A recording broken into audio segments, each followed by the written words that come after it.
Welcome to Meadowbrook Memories Podcast. I am Jelly, otherwise known as Glacier Prince, and my co-host is Hitchcock, otherwise known as Alfred Henry. Our mission on this podcast series is to explore the stories behind the magic that was created at Meadowbrook.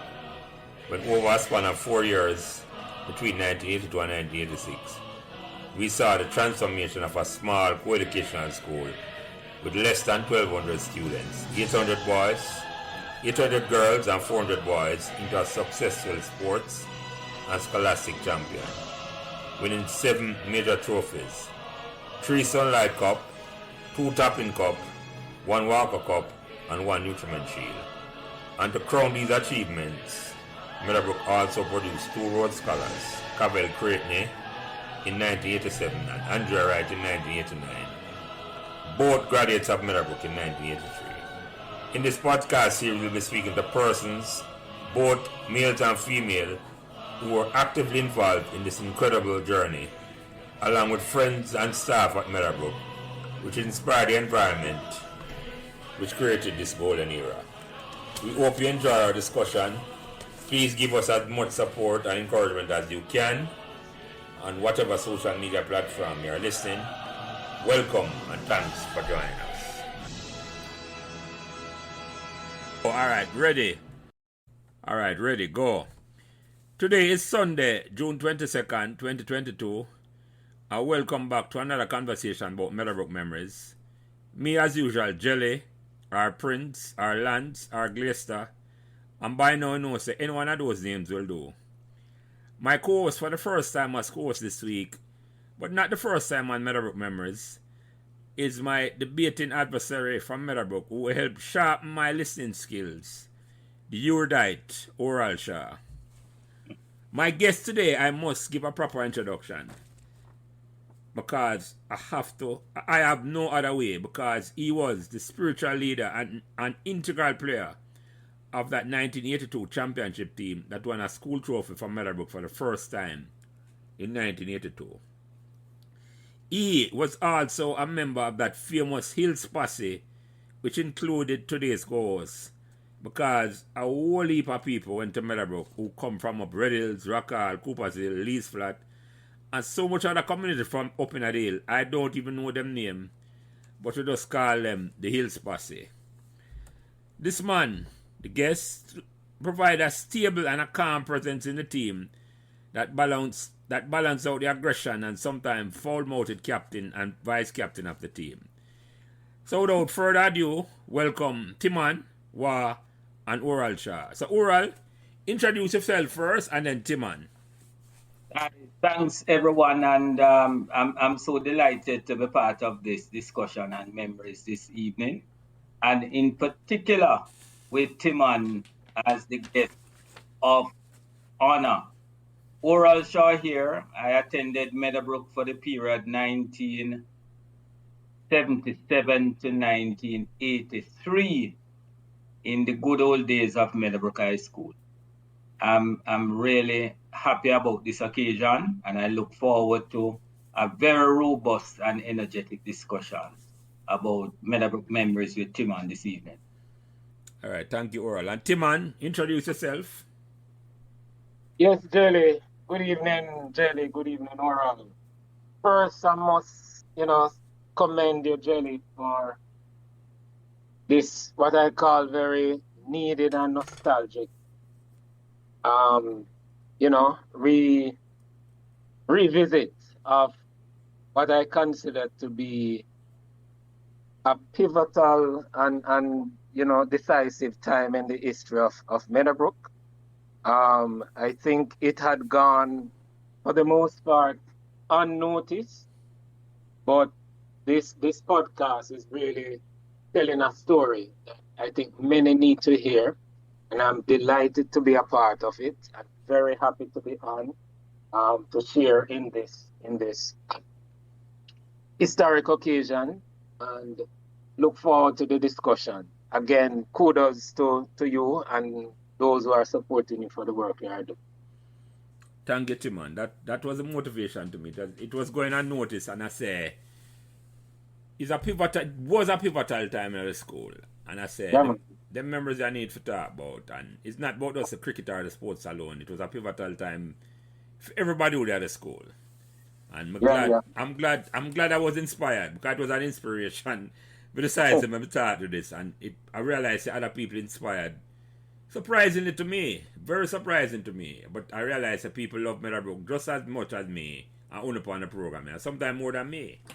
So I am delighted for that. I am very delighted for that. So thanks for that, Timon. I appreciate that. I want to make you know that anywhere I go, all over the world, I make it known, says Meadowbrook I attend the best school.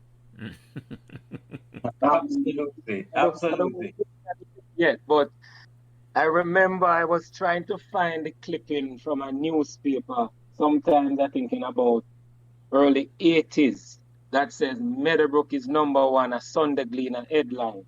I always brag about that. Yes, Timon, I vividly remember that that newspaper article. I was on top of the world when I saw it as well. And the worst thing of all is that I just did not kept a copy of that newspaper article. And I'm very much accustomed to be keeping old papers and so on, but I just don't know. In fact, Prince, I have old papers of 1980 elections and those who won and lost. And by that, imagine. I know you don't throw those around. Those were precious. And that Meadowbrook thing would have been equally precious as well. Yeah, so, no, definitely. I saw it. So Prince, when you're ready for the stats on the 1980 elections, you can check me for it. I will definitely do it. And anybody who hear this, so have that clippings for the 1982 Timon talk about Meadowbrook is #1. Right. Just share it with me, and I will share it to everybody else because I never want to see it and just look back on it and I say, yeah, man, see it there, and just we are say it. The whole of Jamaica knows that Meadowbrook is #1 sometime in the 1980s. So we're gonna get that. We're gonna get that, Timon, and then. And people know resources can go to the Gleaner archive and we'll find it. So we're gonna find it soon. No worry. Yeah. So when we can request it, we can request it and get it. I mean, if we know the year and at least the month, I think they have an online service where we could. So we could work on that. Yeah, man.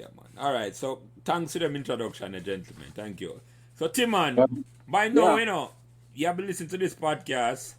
And you know the first question I ask everybody who come on the program is that, did you choose Meadowbrook or Meadowbrook chose you?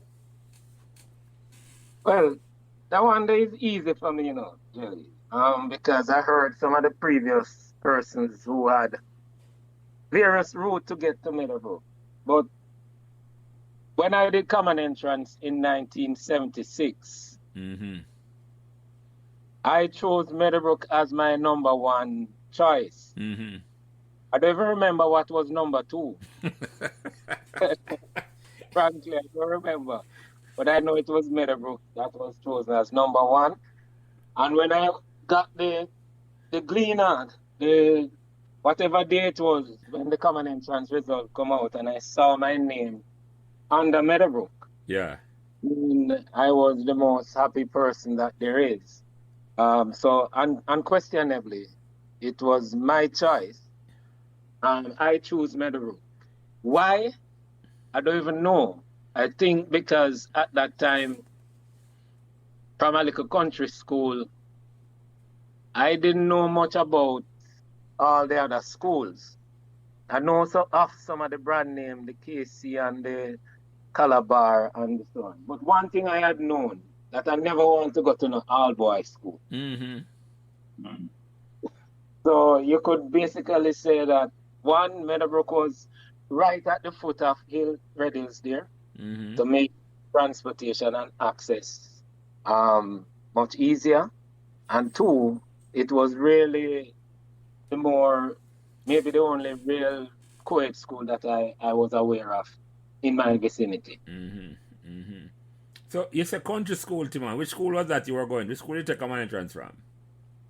Me and Oral go to the same school, So you didn't know Oral from the school? Which school that? Oral from Rockall, because Oral can correct me, used to go to Red Hills, but afterwards, quite a few students from Red Hills started coming to Rockall. You're absolutely right about that, Timon. And I from and the memories faded, but I was in grade 6 doing common entrance. I didn't it the first time. You had 2 chances in those days. 5th and 6th grade, yeah, I remember that, yeah. I did it in grade 6. And because I was born in September, I did it later. So in grade 6 and didn't pass. And I did it again the second chance. This time I was still in grade 6, but technically I would have been in grade 7. So the system was set up that when common entrance would have been in about, what was it, about March or somewhere there? Yeah, early in the year, yeah. February, March, yeah.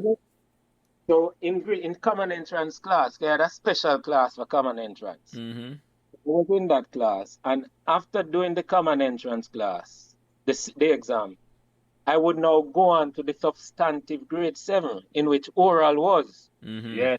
So from about March to June, me and oral were in the same class in Rockland Place. And I remember talk a lot of memories about those classes with Mr. Winton and Mrs. Dudney and those teachers, right? Yes, Mrs. Dudney, man. Yes. So Timon, you had any brother, sister coming or any relative coming to Meadowbrook before or while you were there? No. As a matter of fact, I was the first of my siblings to go to Meadowbrook. Subsequent to me, I had 2 siblings, 1 brother, 1 sister, who went to Meadowbrook. But and let me say, I'm from a very large family now, Jerry. I really have There's 12 of us. So it's 6 brothers and 5 sisters. And all the others before me, I'm number 6, went to St. Mary's College. Okay. And I was the first one who went to what we call in them days their town school. Yeah.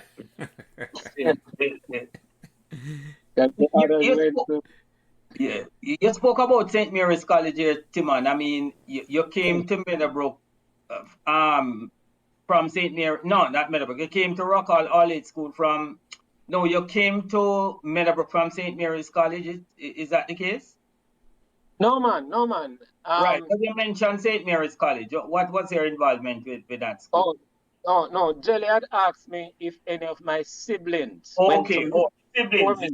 Right. Okay. Fine. I said no. I was the first one to go to Meadowbrook. Right. Because siblings before me went to St. Mary's College. Absolutely. Yes. So I was saying to him that I am the first one who went to a town school. Right. You broke the mold then, and I said, boy, a time when I start go big school at town, I hear you. Yeah, man. Yeah, because that's true, you know. And time, me look for a man who come from up in the hills, as I say, I say, a countryman them, you know, and I say, yeah. But it wasn't in a dismissive way or no, waiting him there, prejudice way. It's just a description. Because it's me I said to you, I don't never feel no way, but you just used to it and say, yeah, man, a hills, when I was a countryman, you say a hillsman them. Yeah. And it was accepted, you know, because right now, the place has been tremendously developed since then. But in those 1970s, mid-70s, it was pretty rural. The country is fine. Yeah. It was really a country area for Choti, man. Especially once you reach up a Red Hills Square, it's a country area that completely for true. It might change, no? Yeah. So you had, but let me ask you something though. You had no idea what Meadowbrook was before you picked Meadowbrook. You never come out of school before I passed the school. Not at all, Jelly. No. The Rockall School was not an examination center. So to do common entrance, we had to go to Swallowfield. Same school where your interview, your host last week went to. Yeah. The one up Constance Road at the top of Whitehall Avenue. Whitehall Avenue. Yeah. On Manning's Road intersection. Yeah. Diego used to go to that school and the mother used to teach at the school. Yes. Yeah, man.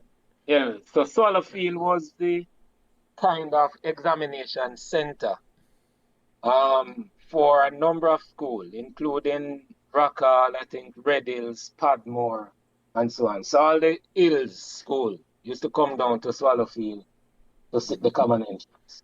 So you never have an examination. So upon the day of the exam, you have to take bus or find a way at the school to come take exam. Yeah, man. Find a way to Swallowfield all age. Oh, that is an amazing thing, Timon. We never know that at all. That's so much more so much more pressure upon you, not even in a safe environment. We never know that. Yeah, man. Yeah, go ahead, Warren. So I get us something. It goes to show the challenges that we've been confronted with from primary school days, which are shape us to where we are now, because we are accustomed to the to challenges and how to deal with those challenges. I use a better word overall. It shows it. That is why now most of the men who come to Meadowbrook from up in the hills were so resilient. Exactly. That's a word. It's resilient. like it's like challenge to me nothing to at all. It's like no. Nothing was too difficult for us not to overcome. No, guy, when me take my common interest up from my car, I just walk on the road and I go sit down at this same classroom I go in for all 5 years with our primary school. I'm gonna take the exam. I wanna say when I have to take bus out in the environment and in the pass. I say, that's amazing, man. That show a sense. That's why it's a disproportionately high amount of successful when you come at them place there, you know? Because when you come in with such a resilience and a robustness, it's like nothing can stop you at all. Nothing ever stop you. That is amazing. I didn't know that. It was at that time when the Jamaica Omnibus service was the only public transportation service that from Rockall to the foot of Red Hills, and it was always underfunded and fraught with a whole set of challenges. Yeah. You know. Yeah. That is, I forget about that too, but that is true. Just one bus around every hour, every 3 hours at certain place, and it's like if you miss that a walk, you have to walk go straight up in a deal or bigger ride. Yeah. Absolutely. Yeah, man. No, that is an amazing part of the information I did not know, Timon. And I walk to Swallowfield, or take bus to Swallowfield if you go to come entrance exam. So, but anyway, so Timon, the first day you come to Meadowbrook now, and you start Meadowbrook in 1976, September 1976, or September, if I recall, September 5th, 1976. So your first day you come up on the campus now, what was the first impression you get at Meadowbrook? Well, it never looked like a school to me, because when I came in, I think we were the first, if not the first, the second occupants of what was known as the new block. Yes, the three-store, not the three-store block, the original block, the dust bill. Yeah, you're right. Right about that, Timon. You're right about that, yes. Yeah, so, and the new staff room and the science building them on the block, them are down at the back of the school, yes. Industrial arts part there, so, and also Mr. Top office. That whole section was new when I got there. You're definitely right about that, Timon. You're so right about that. When I started in 1974, those buildings never existed at all. You're right. Right. So when I walk into this place, it look almost like, a hotel or something. The building look new and fresh. New, everything spanking new, fresh, and all of that. So it was quite impressive. So coming from Rockall, which a rural school, into this kind of environment, it was a very different, remarkable, different environment. And I was totally blown away and impressed that I was now going to a prestige. You know, in primary school, you used to the desk with three of you sit down pan and sometimes they put four of you when space limited. The board desk, I remember them to The Timon, yes. The long bench, Timon. What do you call it more? A love bench, yes, because Yes, the long bench that Yes. accommodates up to four. So if you're a slim built person, it's four you're going to well on that bench. yeah. So I come now into this environment where I have my own desk and my own chair and you know, spanking new, so to speak. So I was really blown away and, you know, impressed by what I saw. So hold on to Timon. Let me ask you something. So that was when, because remember Timon oral, I want to remember about Timon, you know. It's just the broadest and glowing a smile, you know. So it's like Mr. Timon I come to school first year and I began to Timon I look around and just start smile from the first day. That's from there they start smile, Timon. Are you just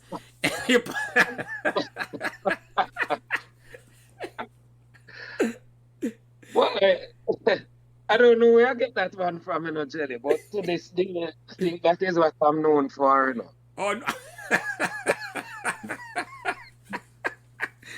I'm not wrong. I thought that'd be when I noticed that Timon. I just say I remember that after 40, remember every time I look on Timon, man, it's like Timon not laughing at him, laughing with you, you know?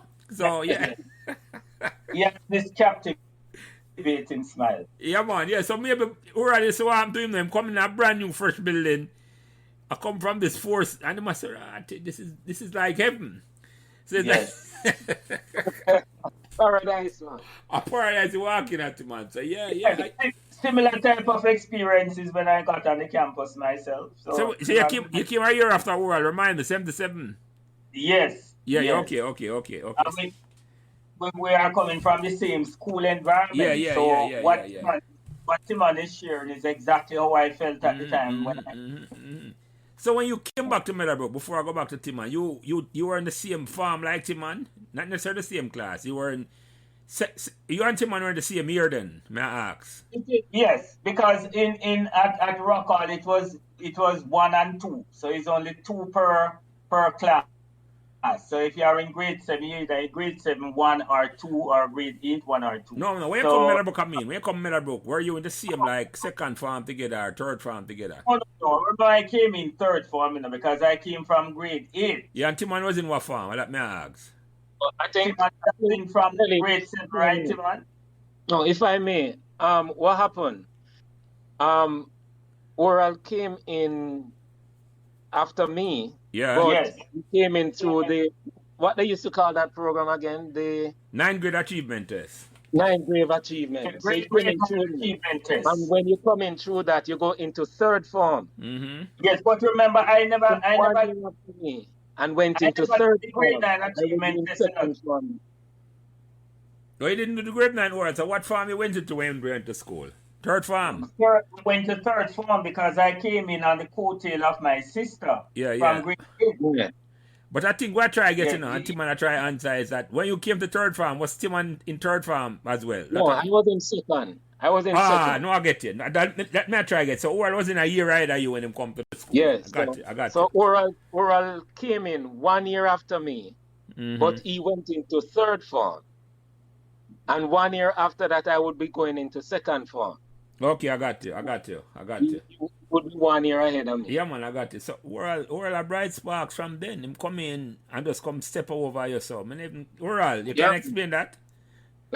No, when, you know, I really don't know because, as I said, Timon went through the formal system of passing the common entrance. I went through an informal route of being given a place. And based on the performance of my sister, and I believe that it was on the basis of capacity, where you could find the space, and that space was only available at 3D, I presume. Yeah. Very. I mean, I probably would have been at Form 2 based on my age and so on, similar to that on common entrance around. I mean, as I said to you I did not take the common entrance. Mm-hmm. And I explained that in my memories why. Mm-hmm. But Mm-hmm. of course, we should have been in the same form, Timon, based on age, right? Yeah. Yeah. Right, that's what I try. That's what I trying to highlight, world, because that's what I was thinking. That's what I try to ask. But Timon clear that up and you clear that up. So Timon, you in a third farm and Timon in a second farm. So yeah. Right. And that is just almost like a stroke of luck oral to say you end up in a farm my time. It's like, yeah, I hear you. I hear you.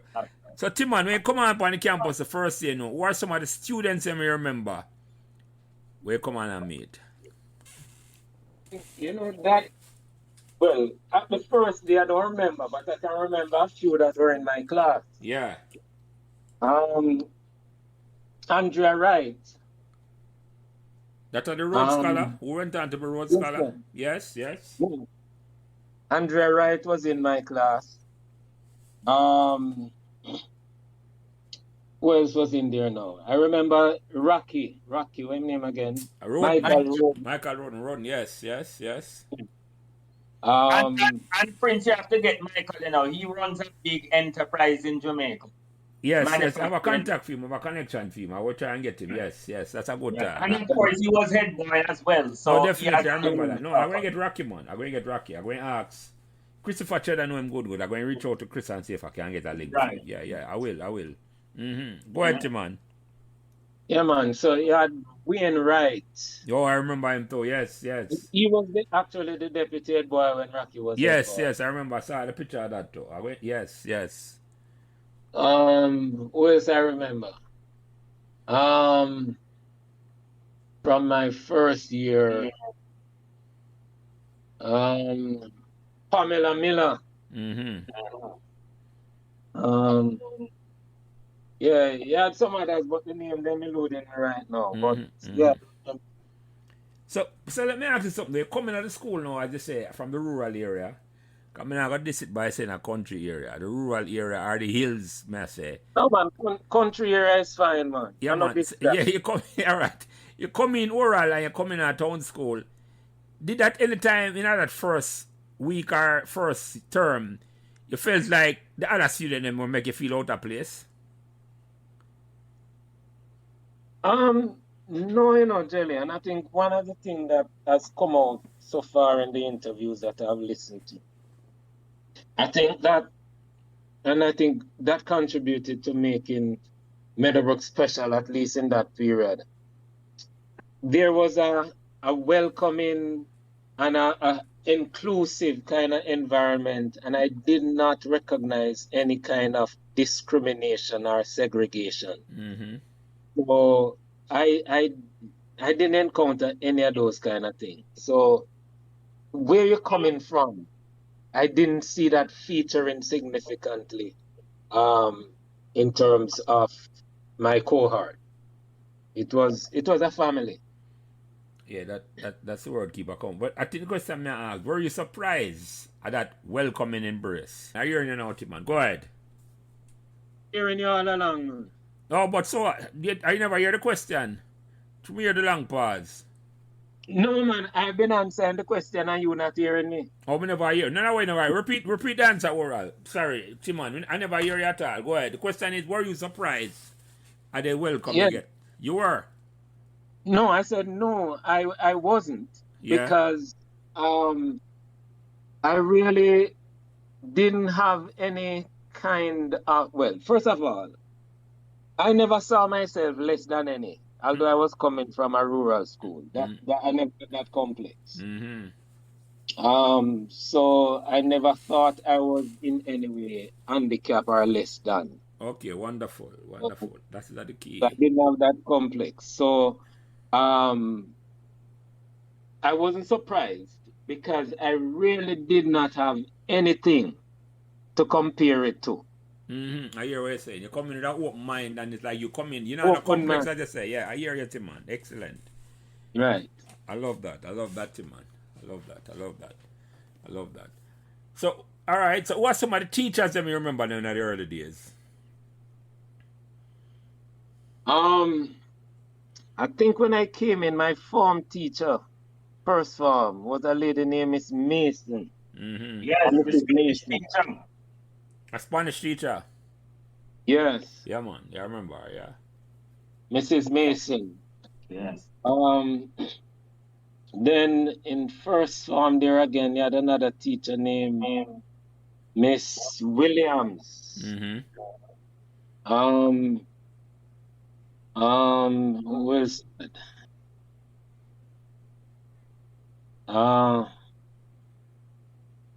well, those are the teachers I remember in first form. In the early days. Okay. Okay. In the early days. Yeah, yeah. We know we had an industrial art teacher which was a expert teacher. A Mr. Rowley, I think was his name. From he was the industrial art teacher. I don't remember him in a very pleasant way.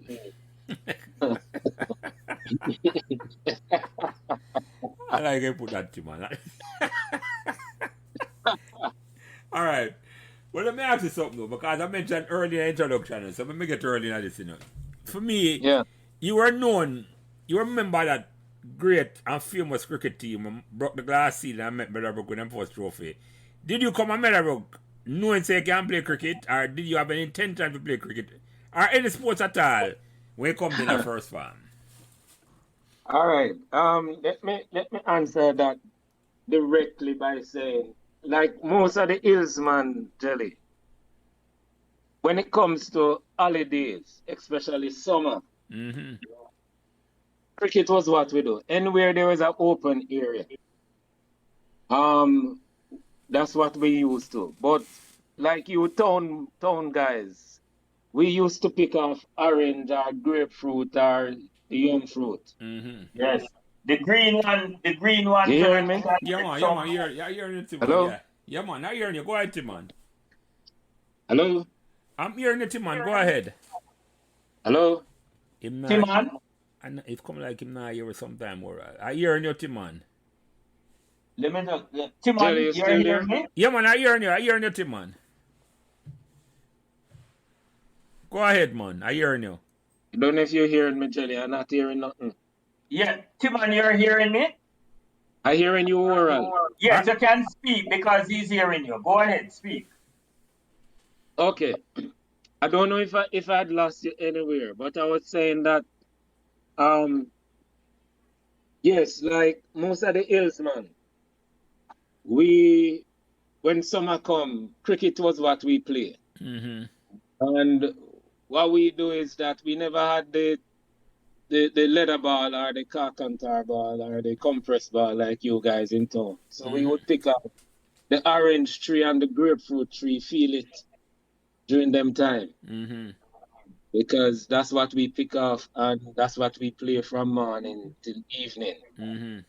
Cricket. And we couldn't use the right one, the right fruit. No, not the right one.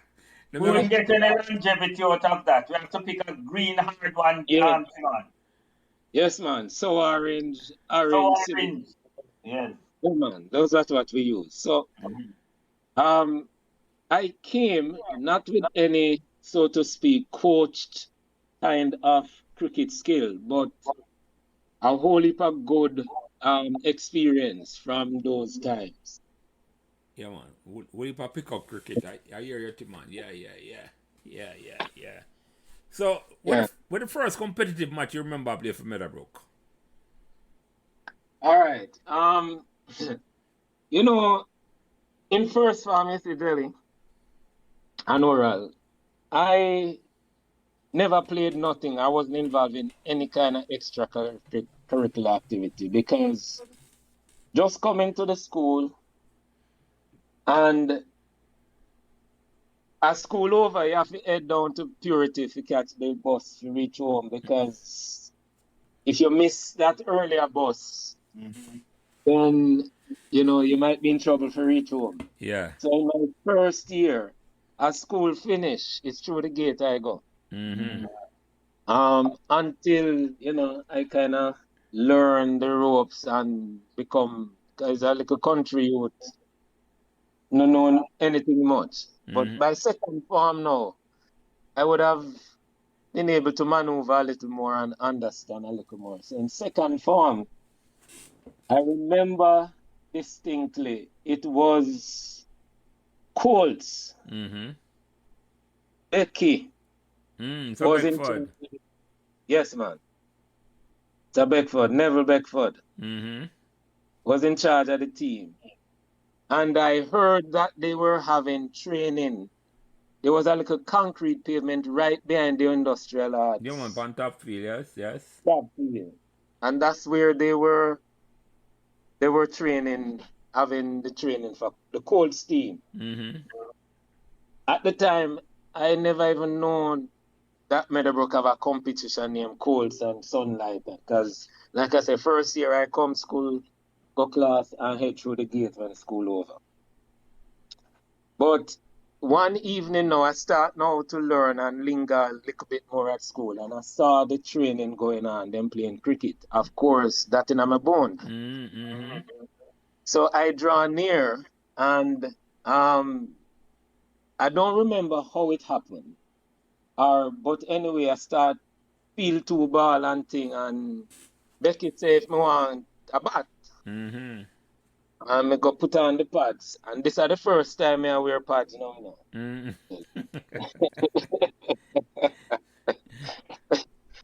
Yes, I go put on a pads. And at the first time too, me I go really play with a genuine bat. Because back before that for me was what we carve out a piece of lumber. Yeah. Right. So I put on the pads and you know the bat, and it wasn't comfortable. So I take off the pad now and go back without the pads. And I remember Ferdinand Bennett was bowling. Ferdinand Bent, yeah.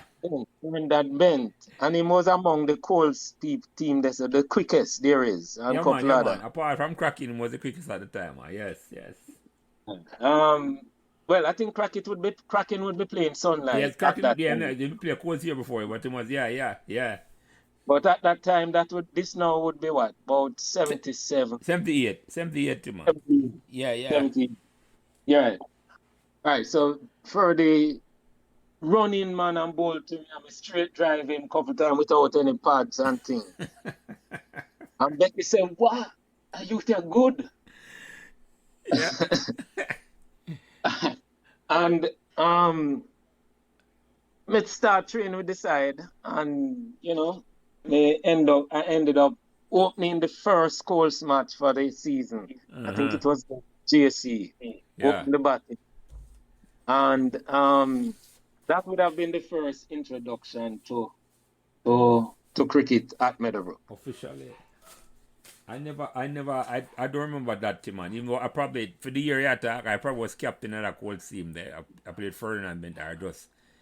But you were never on that team. So I wouldn't. Okay, I got it. It was the year after I leaving. Yes, I remember Curtis then. Yeah. I think it was Curtis. Noel, yeah, Fonso, yeah. I hear you, Timon. I wasn't. Yes. That's what I mean.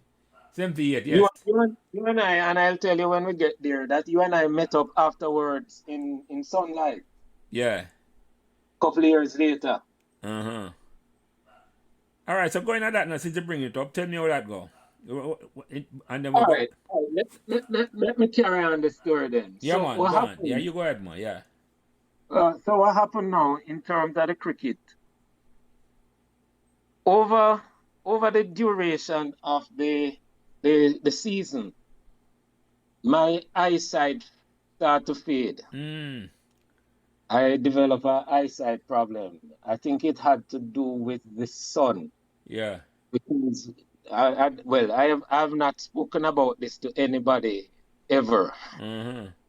Right. But what happened is that the long period in the sun, I started now seeing things in a blur.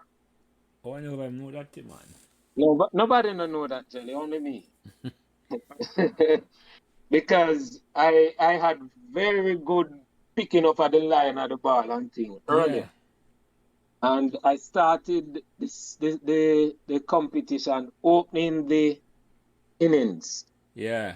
But as the eyesight fade, because for the first maybe half hour in the sun, I am good. Mm.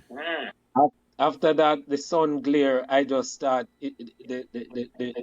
my eyesight wasn't good. Pure blurry, yes, you know, so nothing at all. Yes. So I started opening, but the batting performance wasn't so good because of that. I didn't tell anybody. And I ended up going down the order. So by the time the season ended, I think I was batting at number 6. So hold on, man. Don't forget where you stop the side. So you are telling me, say, you stay upon a team even though your eyesight and make the team up to right when we win, even though your eyesight. Yeah? Well, no man, it's cold cricket we are talking Oh, about now, you course. know. Okay, go ahead. Sorry. Go ahead. Yeah. Go ahed, yeah. Or it's not like it. It's cold we are talking about, man. Mm-hmm. Okay, go ahead. This Sorry, is Timon. second farm now. This is my second farm. Yeah, go ahead. Sorry, yeah. Right, so it's cold we are talking about now. Mm-hmm. So yes, so I started opening the innings. And as the eyesight faded, you know, I went down batting, ended it batting at number 6, I think. But nonetheless, although batting failed, I still was very agile in the field. Mm-hmm.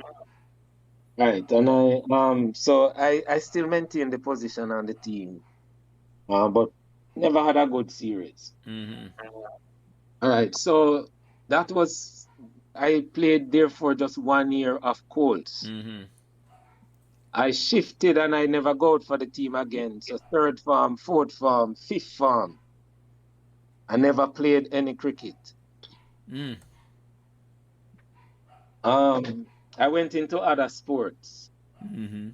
So I played like softball. And again, this year introduced softball to Meadowbrook. I played softball to Meadowbrook. Mm-hmm. And I went also into drama. Yeah. And I think we either came second or somewhere there in the drama competition. I remember like Andrea Wright was in it. And some other people. So I went into drama. And then I focused on my schoolwork. Focus on the schoolwork. And it was one of those things in school where there was a kind of tense competition between like myself and Andrea Wright. Yeah. First and second, and it was that's in the class because them days your report show position in class and so on and all of them things. Yeah, they're gonna show you how much you come in the class. Unlike today, Timon. Yes, I remember that. Yes. And that was a battle. So I focused on class them time there. By the time I got to this is what now, after third form, going into fourth form, I joined Meadowbrook in the B stream. Yeah. And when I went into fourth form, I was promoted to the A stream. And I did well in O levels.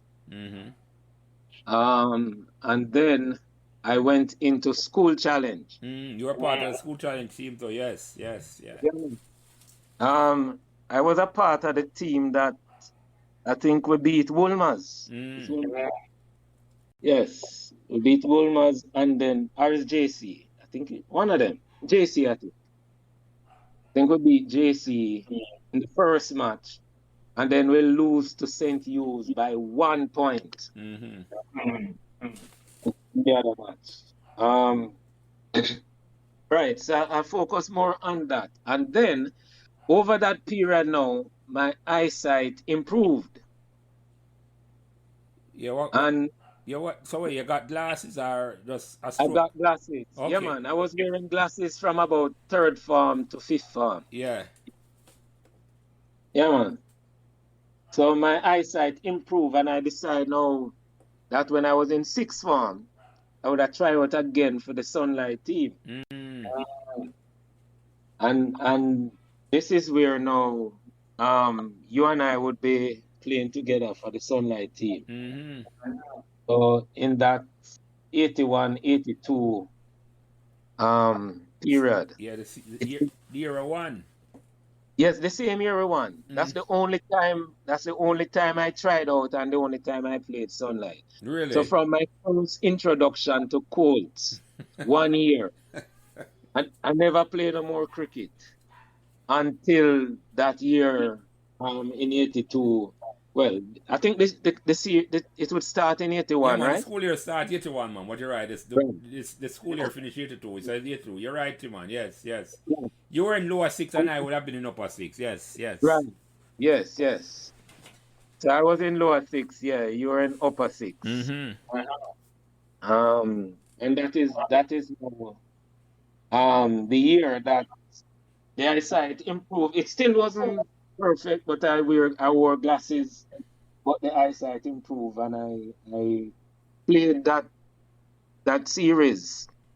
Wasn't one of the flamboyant persons in the team, but a solid person in there. For the series, that same 82 series when we won, I remember I played every single match, including the Topping Cup matches. And only the finals at Sabina Park. I played the semifinals, but I think it was against KC. The semifinal was against St. Catherine. St. Catherine, right. We had beat KC at Melbourne, at their home ground at Melbourne. I don't remember. Yeah, man, we did. Piggy make some money per round today, yes. Yeah, man. I remember speaking them right down at Melbourne there. Yeah. Melbourne. For them ground at Melbourne, yes, yeah. But I remember I had played in all the matches except the finals, because the day before the finals, or a couple days before the finals, we were having some just catching practice up by top field. Because the dread decides him not going to give us too strenuous. And I was taking a catch, or when I think you was hitting the ball them, Yeah. You hit the ball and you run it down and catch it. Yeah. Yes, and I could you was hitting it, and I went to take a catch, look up, and never see nothing more than a feel when the ball connect right in the high corner. Timon, I forget about that completed. Yes. Yeah. And that was a couple days before the finals. Before the finals, yes. Start up the finals. Yeah. So let me ask you, were you surprised, Timon? Were you surprised that you never played cricket for 3-4 years, that you come back into the team and made the team? No, not at all, Jerry. Because, like I said, I knew cricket was in my bone. I knew that I could do all the things in cricket. Wasn't necessarily a superstar in any.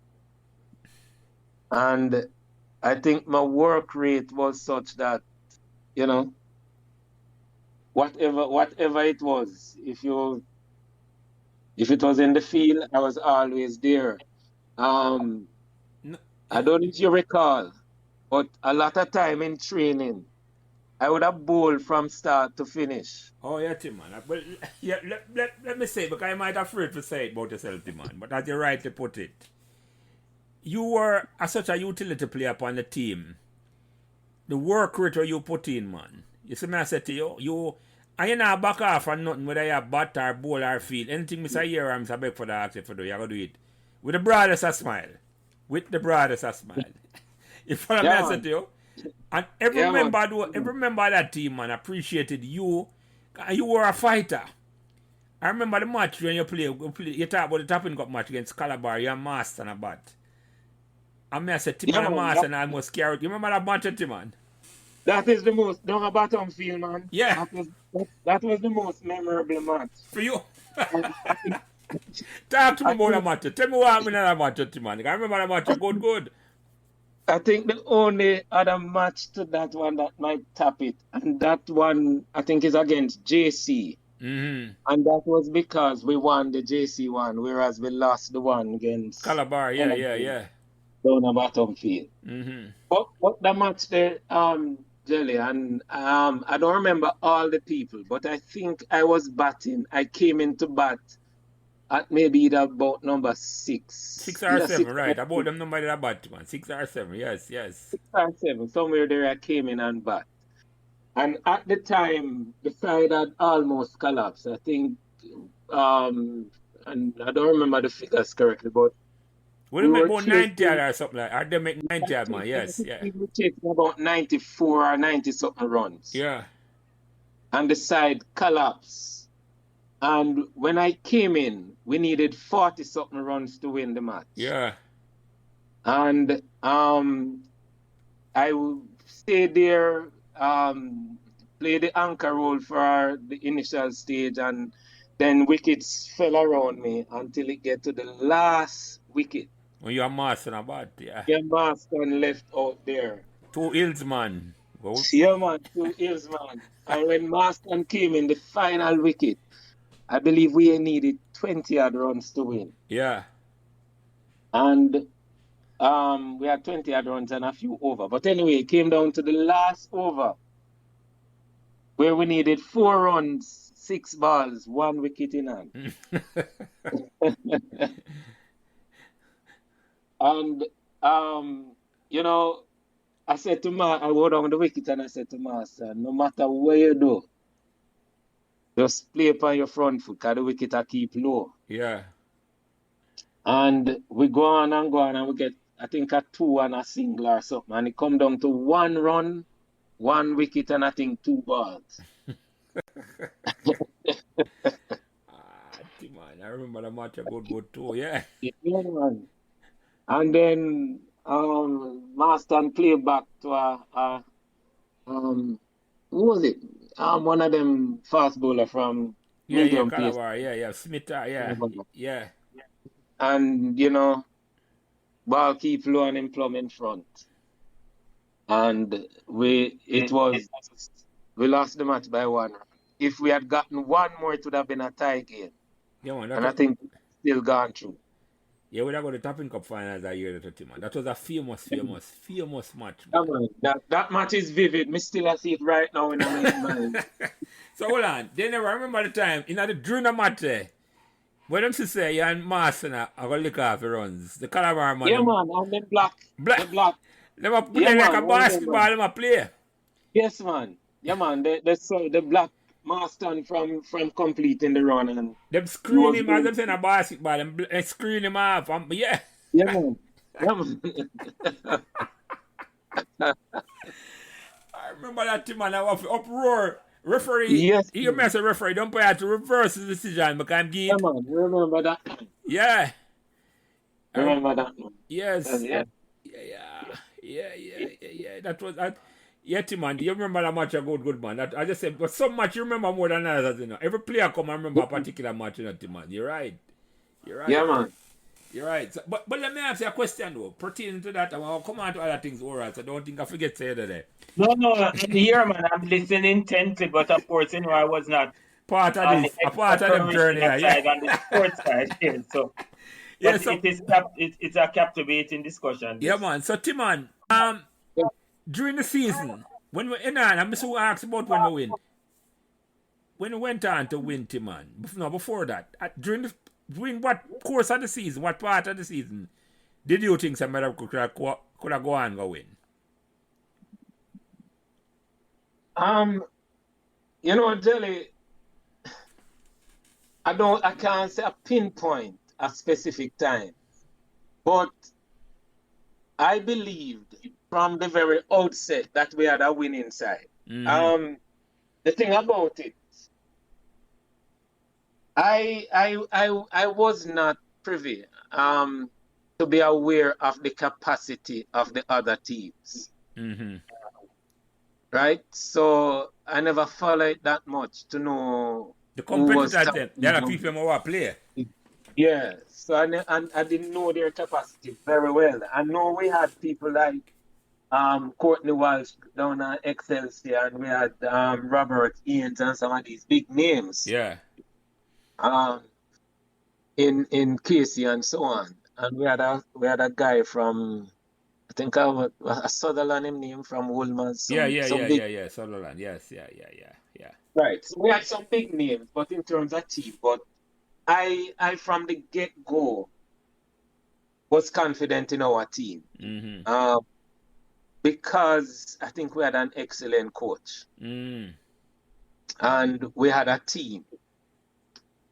And even in our practice matches leading up to the start of the competition, we played as a team. Mm-hmm. And I was always of the view, being a part of that team, that with the team effort and the kind of leadership we had, um, we could have do anything. Mm-hmm. Because Jelly, we had some fight on that team, Mm-hmm. including yourself. Mm-hmm. I remember, any man try pin you down, you get down the wicket and lick them out. You fight. Mm-hmm. Mm-hmm. When you set your team and set your field, it is mostly aggressive. You bring in the fight to the opponent. Mm-hmm. We had some bowlers like Goosey who now, back off. Mm-hmm. Eddie, Mm. Piggy. The keeper. Piggy When Williams, the late, great, yeah. we carrying the fight. People like Gary Sims. Mm-hmm. Yeah, I can't forget to mind that open with, yes. Yeah, man. Gary Sims and Piggy opened the innings, and so we had fighters. Mm-hmm. But even when one man failed, the team not give up. Yeah, man. I think we had that grit and determination in the team. So with that was evident from early on. I was confident that, this was a special team. Well, let me interject and say this now, man, because you might not say, but I will. Oral, every one of those matches, right? Right. As I said in that introduction, Timon was our spiritual leader, and then I said in a meal him out way. Every one of them matches we play, we say a prayer before the match, and Timon lead the prayer. And the Lord knows we needed prayer. Because Timon knows my mouth wasn't no clean mouth. My mouth and Piggy mouth weren't clean mouth. So when Timon provide a level, a calmness, and bring a level salvation to the team moral that we needed, we carry through. Yeah. So I said that to man because I'm saying, I was so glad that a man up on the team who would think a certain way. And him never do it in a way like him overbearing and push it down your throat, The man just come again and just give him blessing, man. You follow me? I said him never try preach nobody. Him just bless the team, man. And Timon, may I tell you, man, that to me was an integral part of the whole thing because the vibes, in a sense, I just say we play together as a team, and that prayer will lead off with every match before Timon. You remember those? Yes, man. Yeah, man. I remember distinctly Red Dread. Always I take off him Tom before the prayer. I remember that note, man. I mentioned that the man, if the man, yes, if I had the press.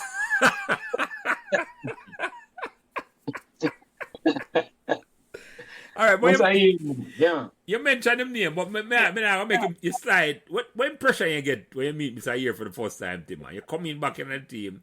I come back to the finals and all that make you feel. What impression you get? Expat, right? That's the expat, Mr. Year. Yeah, Mr. Year, yeah, man. Everybody, most of the football and the cricket will come and talk about him moral. Yes. Him is an integral part. Yes. And the cricket team mostly and the football team, man. For me personally, Tim, I know that it's a big for them, Mr. Year, man. There's them two man that I tell you, right? So Tim and I call the same name I call. So what impression you got of Mr. Year the first time you meet him, Timon? I don't quite remember the first time I meet him. I guess the first time would be in Form physical education class or Right. Right. it will be the first time. But in terms of now as a coach of the Sunlight team,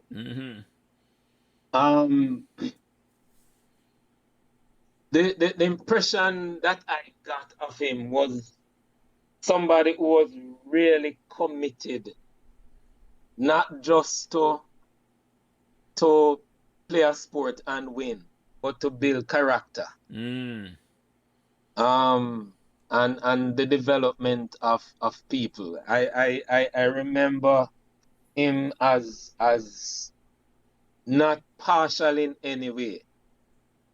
Fair, firm, but at the same time, you know, have his own little way of calling each individual member of the team one side and kind of having a talk with you. There are several times, well, you would have had private conversation, but there are several times I recall during training, I would see like him call out Jelly and him go down at the boundary and you and him have a discussion. Another time, you see him sit down with a goosey or somebody else somewhere else. Yeah. And, you can only know him really, provide guidance and you could say a fatherly kind of counseling to individual members of the team. Yeah. So I saw him as being fair and very strict. Yeah, man. I can. So we are 100%, man. 100% picking the team for merit, and it was like him a build character more than just a play cricket. He was building at. It's like him look on it. Yeah, you want to win and all him with then you play for win, and it's like, in a sense, him create a culture. And him used to call it killer instinct, man. Because I must say, for intimidated by the name brand school, and that was the biggest change in that era, that man. And it reverberated throughout the school where you feel as a school and as a team member you can beat up any school. And him was an integral part of that message when passed on. And him called it the killer instinct. You look like Timon drop again. Timon? Timon? Yeah, go ahead. Yeah, man, you not hear me? No, go ahead. Go ahead now. I'm hearing you now. Go ahead. Yeah, man, I was saying that I don't remember the specifics, but I remember on more than one occasion what we could call our top players, people like Piggy and so on, who would depend on. If any kind of indiscipline occurred, them get benched. Yeah. And nobody could feel because the team depend on you, your game was guaranteed. If you don't go for training, if you don't train, you not play. Yeah, so and like I believe him really pick the team on merit and not just talent. Yeah. No. That to me was the defining moment of that era, Tim, man. It's like, because I wouldn't play a Make Sunlight team if the team wasn't picked for merit. It was just pure talent. This is me I said, you and I like the same type of cricketer, We're gritty, we're gonna fight, and we not give up at all, and we don't think nobody better than we. But we are no West Indies quality cricketers. We never see myself that way there. If I said you describe yourself that way, they say, yeah, you can bat a little bit and bowl a little bit, and you were much better than me, so more quicker than me in the field and all them with it. It's just when your eyesight start give way now, it causes a little problem in the field and all them things. So yeah. No. So when we reach a final now, Tim, man, when we reach a final for the first time, how did that make you feel, say, Meadowbrook in a final there now? Well, on top of the world, Jelly. On top of the world. And again, I wasn't, apart from playing and loving Meadowbrook and loving cricket, I never really follow sports to the extent. I don't know if it was a plus or minus for me. So, as far as I'm concerned, none of the other schools were, I didn't know that whether they were good or not good. So I wasn't intimidated. So in reaching the finals, though, knowing that this was the first time, Meadowbrook was going there, it brought a certain amount of pride and joy. And I can tell you, I couldn't sleep the night before. That kind of feeling where, you're just anxious and looking forward to it. And because you remind me, Jelly, I think we had gone through the series basically undefeated. I think we were drawn. Yeah, we never lose a match, man. We never match. You're right about that. Undefeated, yes.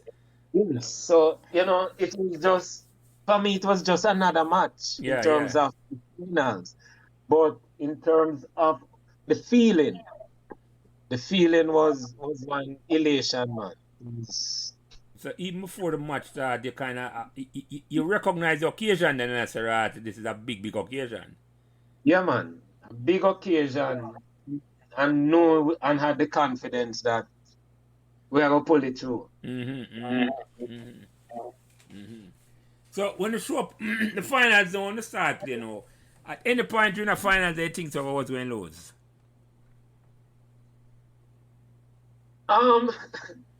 There's.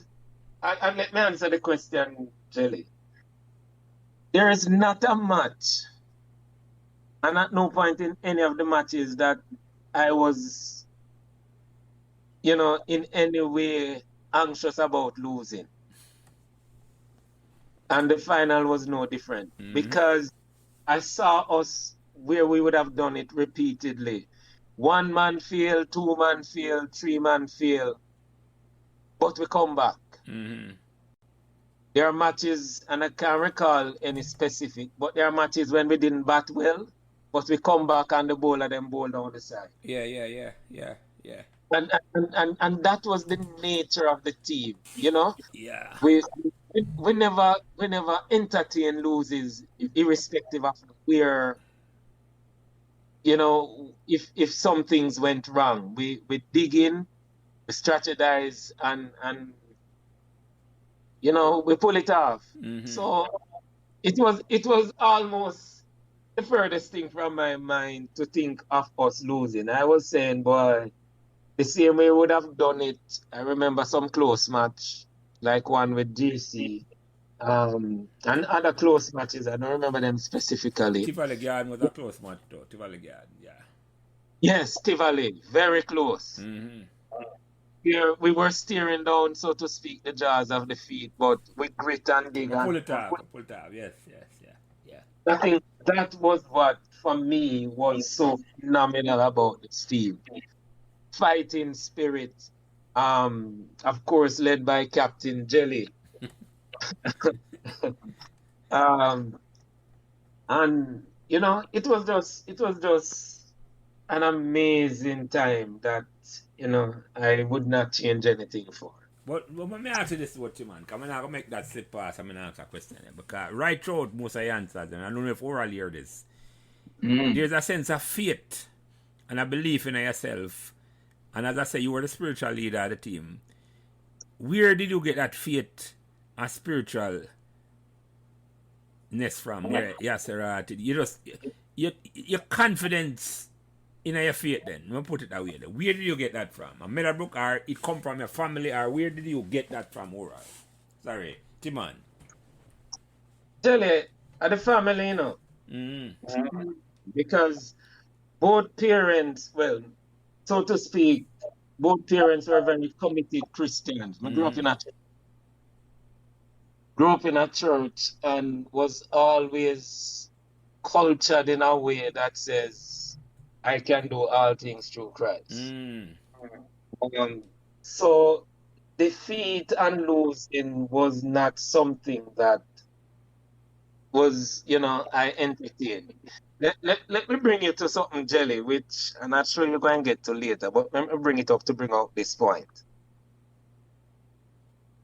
I remember distinctly when I was doing O-levels.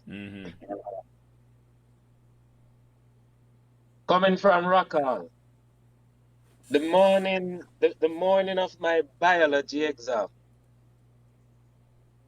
I went to the bus stop in Rockall Square, the usual, from 6:30. And for some reason, no bus came. Then at about, exam starts at 9 o'clock. At about 8:30, Jelly, a robot. I don't know, you know what we call robot in those days? Oh, yes, yes, man. They turn out to be minibus. Yeah, man, the original minibus, them robot to car. Yes. When Joe was up on strike, man take them bus Yeah. and them car and I carry people. And Joe strike no for them days. Yes, man. You know, the robot came along, and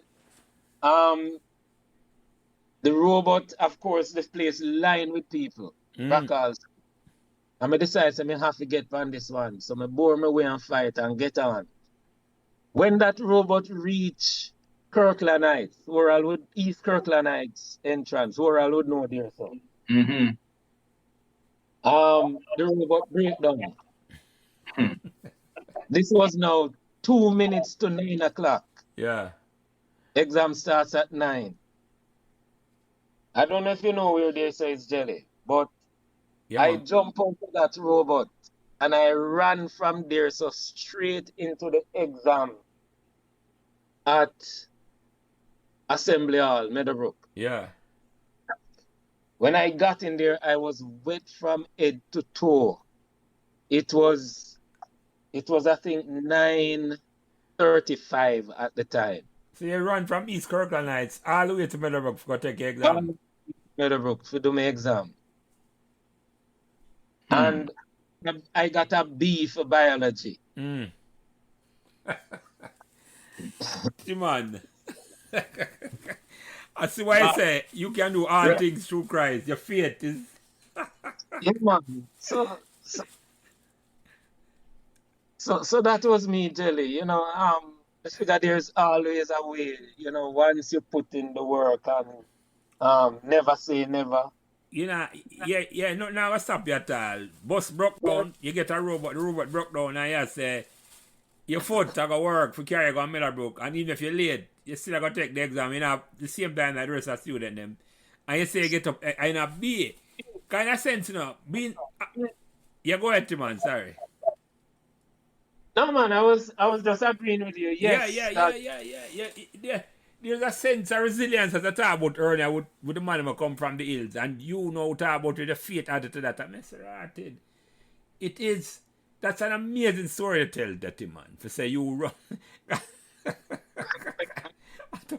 you must have been a member of the track team, or you'd have trained for the marathon at Meadowbrook or something, or the 5,000 meters. Oh, you. No, tell me. Go ahead. You be saying never stop at all to take a breath? No, man. The fortunate thing is that it was for the most part downhill. Yeah, you can run off a hill. Yes.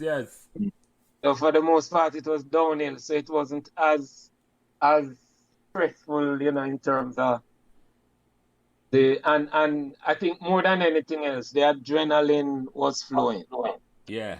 The adrenaline and the determination just kept me going, because there was one thing that was, you know, in all of that.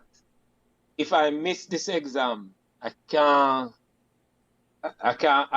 pass it, and it means that I'd fail the paper, and I would be looking at possibly repeating. Well, so that kind of. Oral, you were saying something? No, I said absolutely. He's absolutely right about that. Yeah. So, Timon, biology was one of your favorite subjects?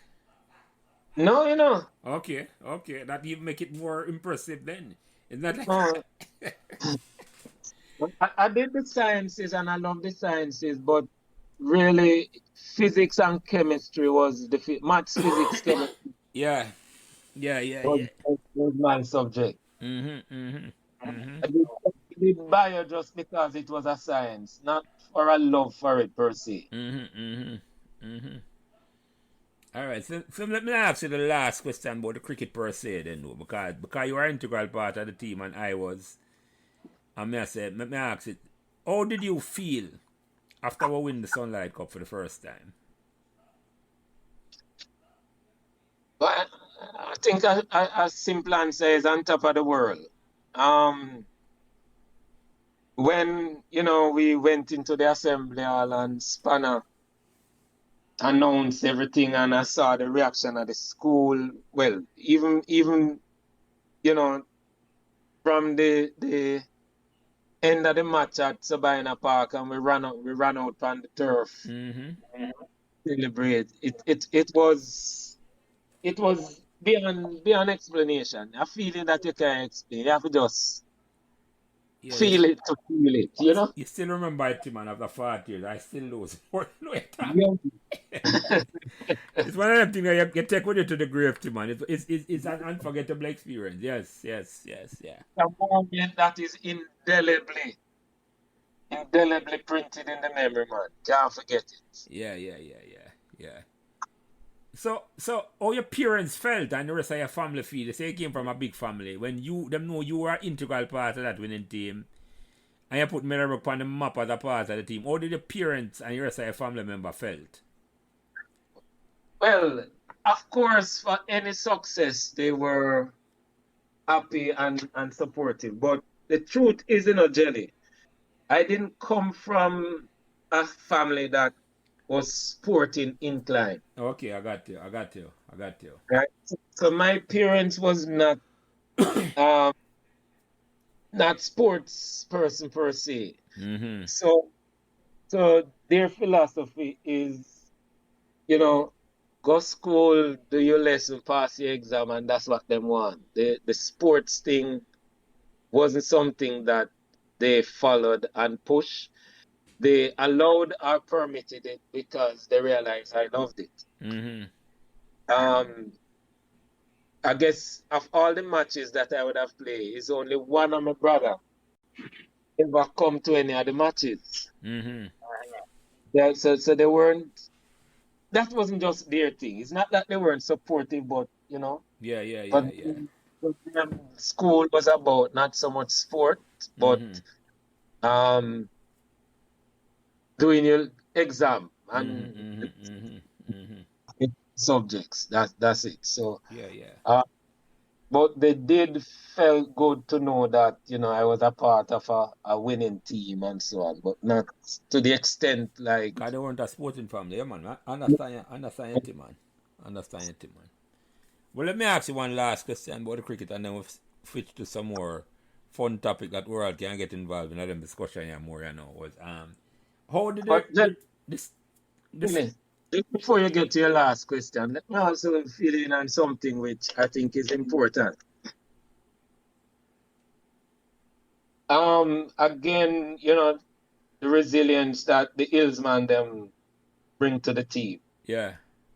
You know that many evenings, Jelly, after training down at bottom field for cricket, people like myself and Fanso, sometimes Marston,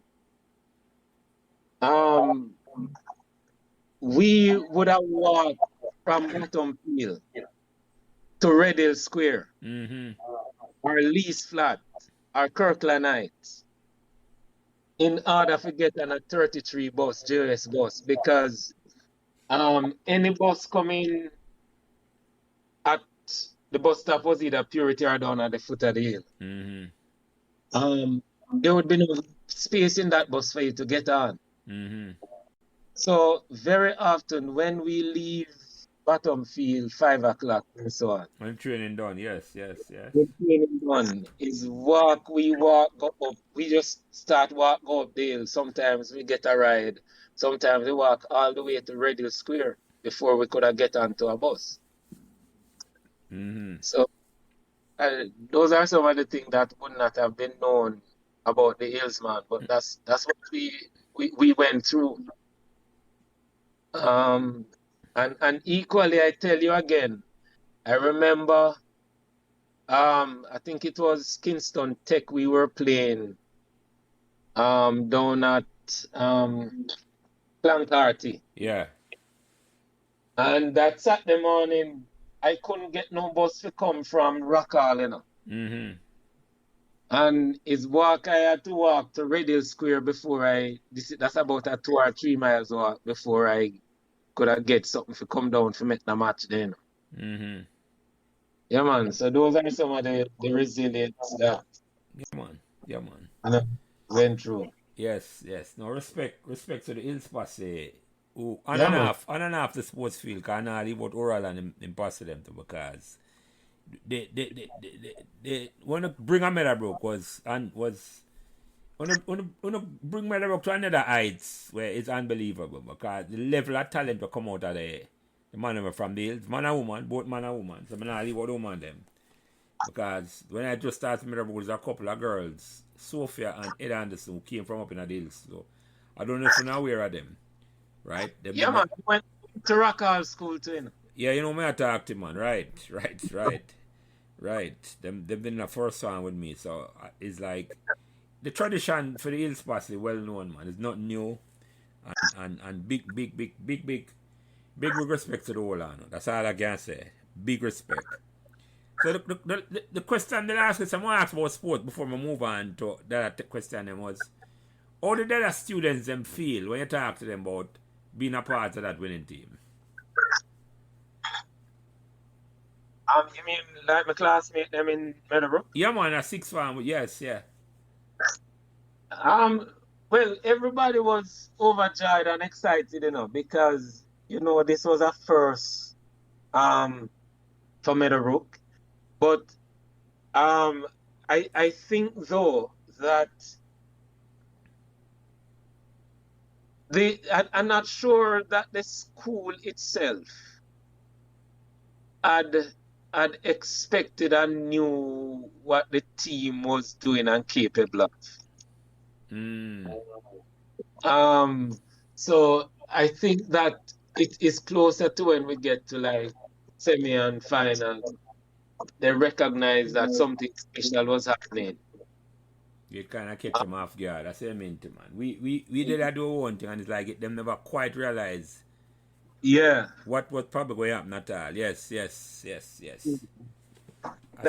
the feeling. When it finally happened, everybody was excited, but I think they catch on kind of late because it wasn't. Well, of course, it was the first time this was happening. Yeah. And that there was no tradition to learn. So because maybe a lot of people in the school would have doubts, even though they were there at the final, because Meadowbrook was never known to compete and beat. I remember the school beat was a big time top school. I want to call them name to embarrass them. Them know themselves. So maybe we go to the finals, though, a lot of the people that think, say, boy, we can't beat up them school there. Yeah, man. If all the people are going to Meadowbrook at the time, because you know that go already. Timon Waugh look and say, you can't beat that school there. So yeah. No, Timon, it was a memorable ride. I must tell you that. I am happy that you were a part of that ride in terms of being the spiritual leader for the team, as I said to you, and being an integral part. I didn't know with the eyesight issue and the fact he just coming back and play. I play every match except the final, that I remember. And you were more than a utility player upon the team. So big up for that, man. So yeah. So let me move past the sports then and move on to other question and out, man. So, and this is not just first which teacher or schoolmate inspired you the most while you were at Meadowbrook?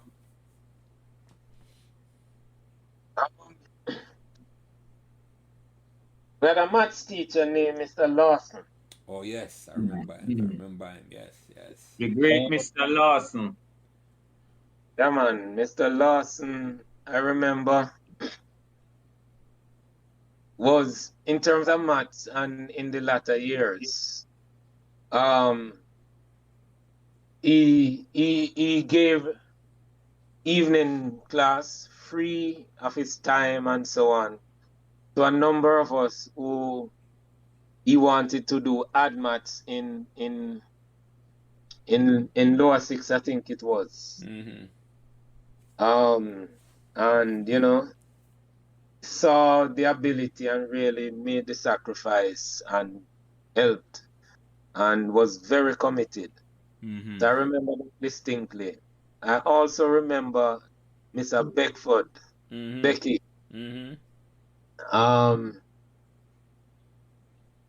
the the Becky taught me chemistry up Yeah. to A level. Yeah.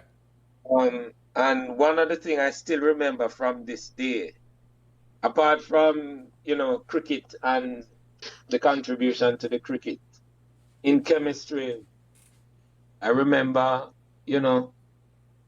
having done a chemistry lab. I think this could have been lower six or up. It could have been lower six. Mm-hmm. And you're supposed to make some reagent in the lab and you had to follow everything and it never worked. Mm-hmm. And I remember Becky, one of the things Becky pulled me aside and said, that is how life is. Not everything will work, but you will learn as much from failures as you learn from what turned out right. So to view failures not necessarily as defeat, but as what you learn from it. Mm-hmm. And Becky was one of those persons who was down to earth. You could have rap with, Mm-hmm. At the same time, discipline and so on, but not a laughter anyway. Mm-hmm. Your level and you could have talked to him and run a joke and yeah. Mm-hmm. Mm-hmm. Yeah, man. So yeah, I remember Becky. I remember the same Spanner. Mm-hmm. Yeah, man. Spanner in the earlier years when she would come, more so when a Spanish teacher was missing. I don't know if you remember also how Spanner had a saying when she said, play up, and play the Yeah, game. man, I remember that. My way I said to man, yeah. But I remember Irv saying repeatedly, the heights that great men reach and kept were not attained by sudden flights, but they were their companions that were toiling upward through the night. Yeah. And I think she took a specific interest in almost every student, and she really had the student interest at heart. Mm-hmm. So I was really, impressed by Spanner. Miss McLennan. Yeah, Miss McLennan. Yes, yes. Oh. We get her proper name. Yes, yes. Yeah. So students, all right, before me ask you, because there's a double question me ask, but me ask oral this to know. A lot of people come from the hills, as we said in the introduction, right? And oral, you can go first. When you come on Meadowbrook, when you come on Meadowbrook and see Timon, I say, I will be a hills man. I may ask this tongue in cheek in a way. Was there a special language or a special way on the talk to each other? I look on them town man and I say, look on them, no? Was there anyway, when I look on and I say, on the feel, but go ahead, Oral, you take that question there first.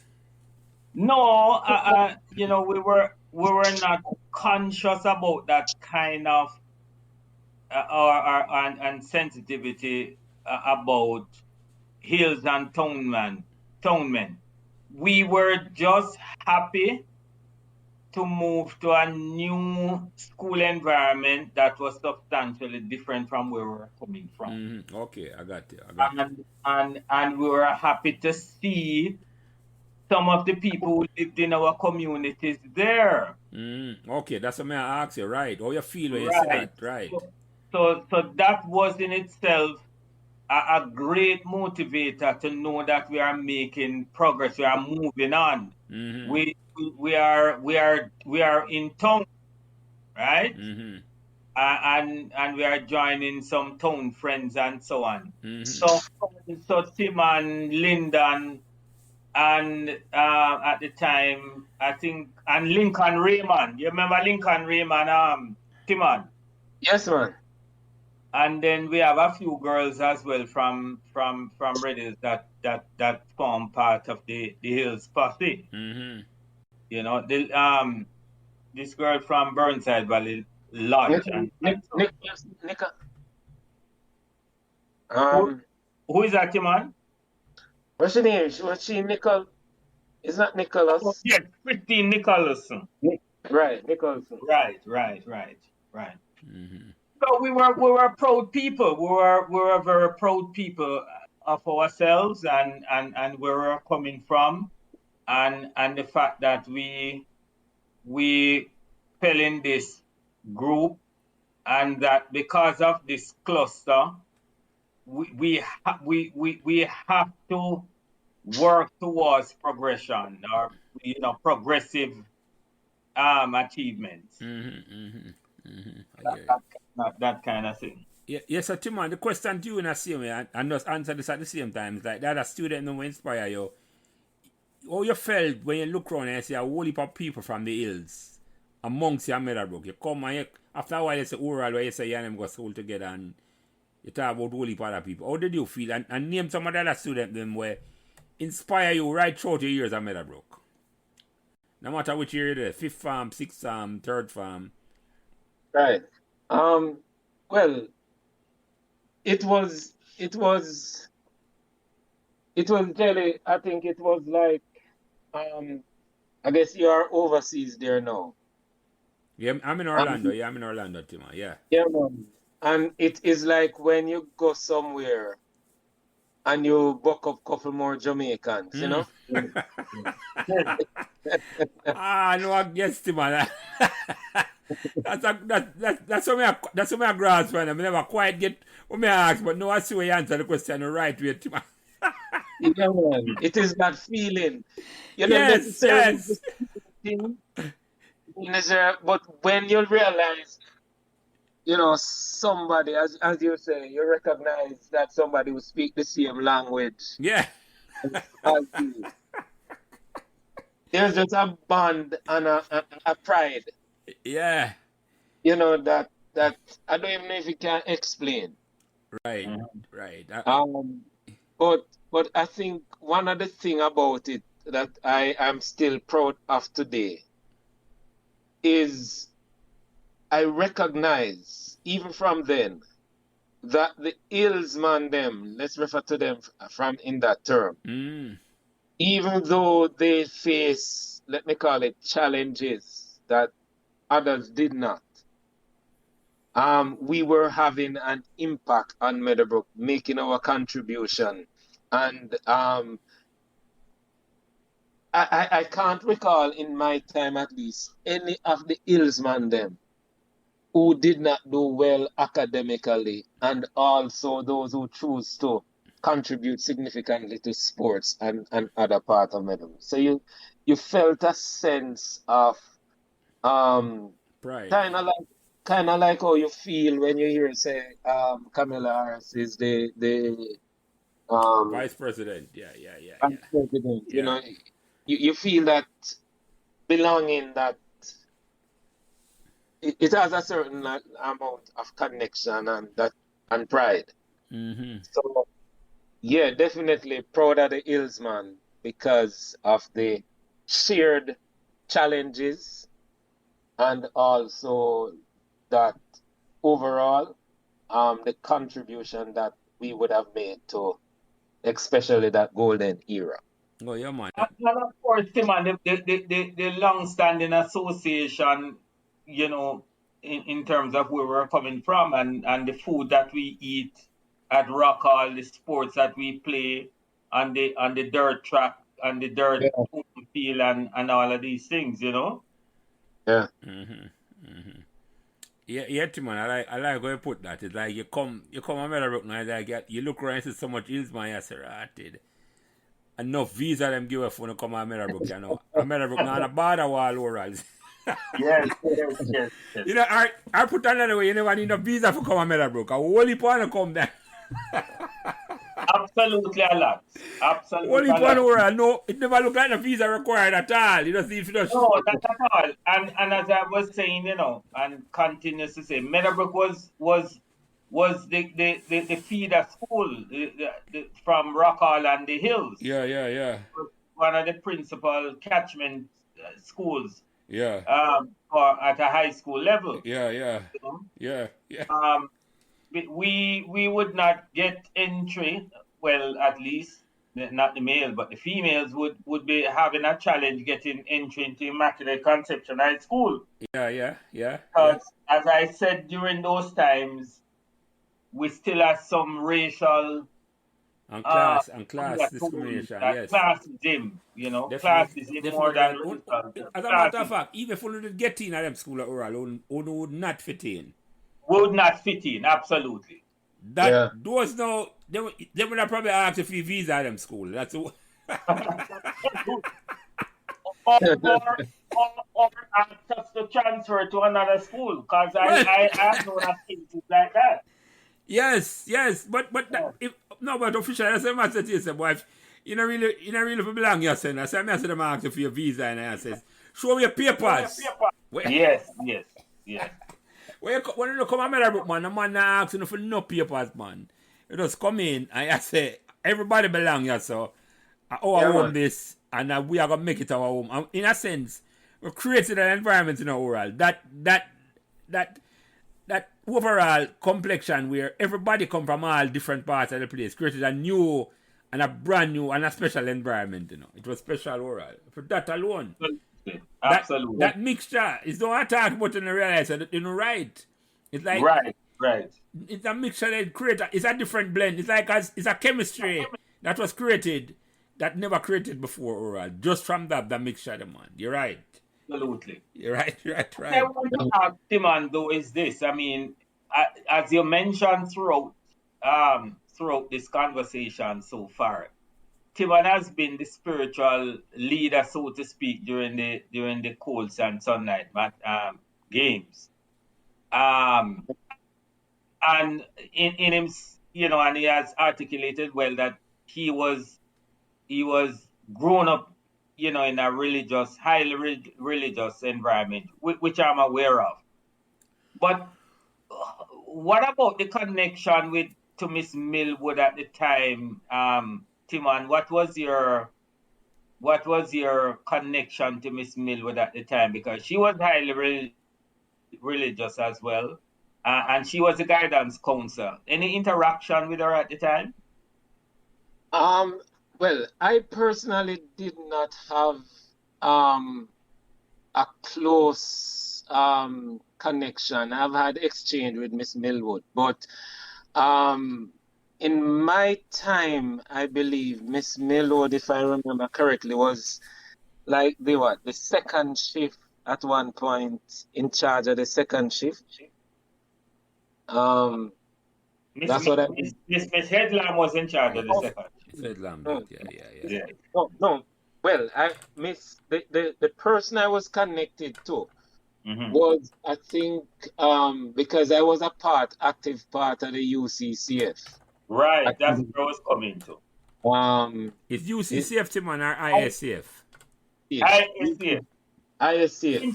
Interschool Federation, yeah. I was an active part of that. Right. And the person at the time was a Miss Blake. Is that Miss Blake, the history teacher? Right, Miss Blake, the history teacher. And I think he had another Miss Blake too, and I think Bavel or something. Bobel Blake. But Bobel was a student, but he was not a teacher. Another. Did she teach? Another teacher was involved. I don't remember. Miss Bovel. Yes. She was Miss Bovel. Yeah. Right. I don't remember what Bovel, but she was Miss Bovel. So yes, it was more. I think the sponsor at that time was more Miss. I don't remember her first name, but history. She taught history. Miss Blake. Oh, Miss Pottinger. No, man. No, like I said, the teacher that I would have interacted with in terms of ISCF would be Miss Blake. Miss Blake, right. Okay. I hear you, man. So who were some of the members of the ISCF that you interacted with? I see you're an integral part. The student them now. You remember Jackie Morris? Yeah, man. Me and Jackie are good friend, man. Yes. At one point. Hold on, but full story before I go on. Me and Jackie got confirmed at St. George's Church down East Street. The same year we started. Nobody wouldn't have known that. Why I would not guess that one, Jelly? Jelly, you were confirmed. I was confirmed world before I start Meadowbrook. But Yeah. before that, make sure camera down at St. George's Church at East Street. Me that take the bus go downtown. I'm going to confirmation class and I met Jackie Morris. The same year because fair father and parents used to go the same church. And she used to live at Arlene. So when I started at Meadowbrook now, I didn't know her right. So go ahead, Timon. Yes. Yeah, man. So, Where's that, Timon? I shouldn't confirm. I shouldn't expose that I'm boxing. No, man. No, but it's good to know because it was and it's clear that some seed was planted somewhere down there, even though it may not have been. No, Timon, don't make the mouth. Don't make the mouth think I'm not a spiritual person, but go ahead, sorry. Yeah, man, it is clear that there's still some spiritual ground in there. Yeah, man, yeah. Yeah. So you said Jackie Morris and Wells. What somebody else with them? Yeah, that guy named like Rene Dume, I think. Yeah? Yes. I remember him good too, yeah? Yeah. I think he was from up the hill somewhere there. Yes. Belvedere. Yeah. Andrea Wright. Andrea Wright was also a very active part of that. Yeah.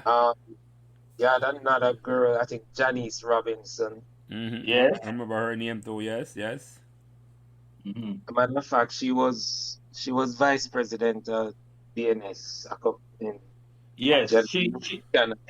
She's now a major player at Barita Investments. Okay. Right. Andrea Markland was a part of that group too? Andrea who? Markland. I don't remember. She just Yes, man. Yeah. Okay. Oh, and you had Nigel Wilkinson and sister too. Yes. You can't forget Nigel Wilkins. Yes, I remember him too. Right. And even our own Janet Bowley too. Yeah, man. From up the hills there, yes, man. From the hills as well. Right at Rockall there. There's no group of Meadowbrook where the hills passing involved with that at all. None. So. All right, Timon. I don't want to forget it because you mentioned it. I never have noticed. You say you were part of the drama club. You did drama. What drew you to drama? And how that? Tell me some experience and stories behind that.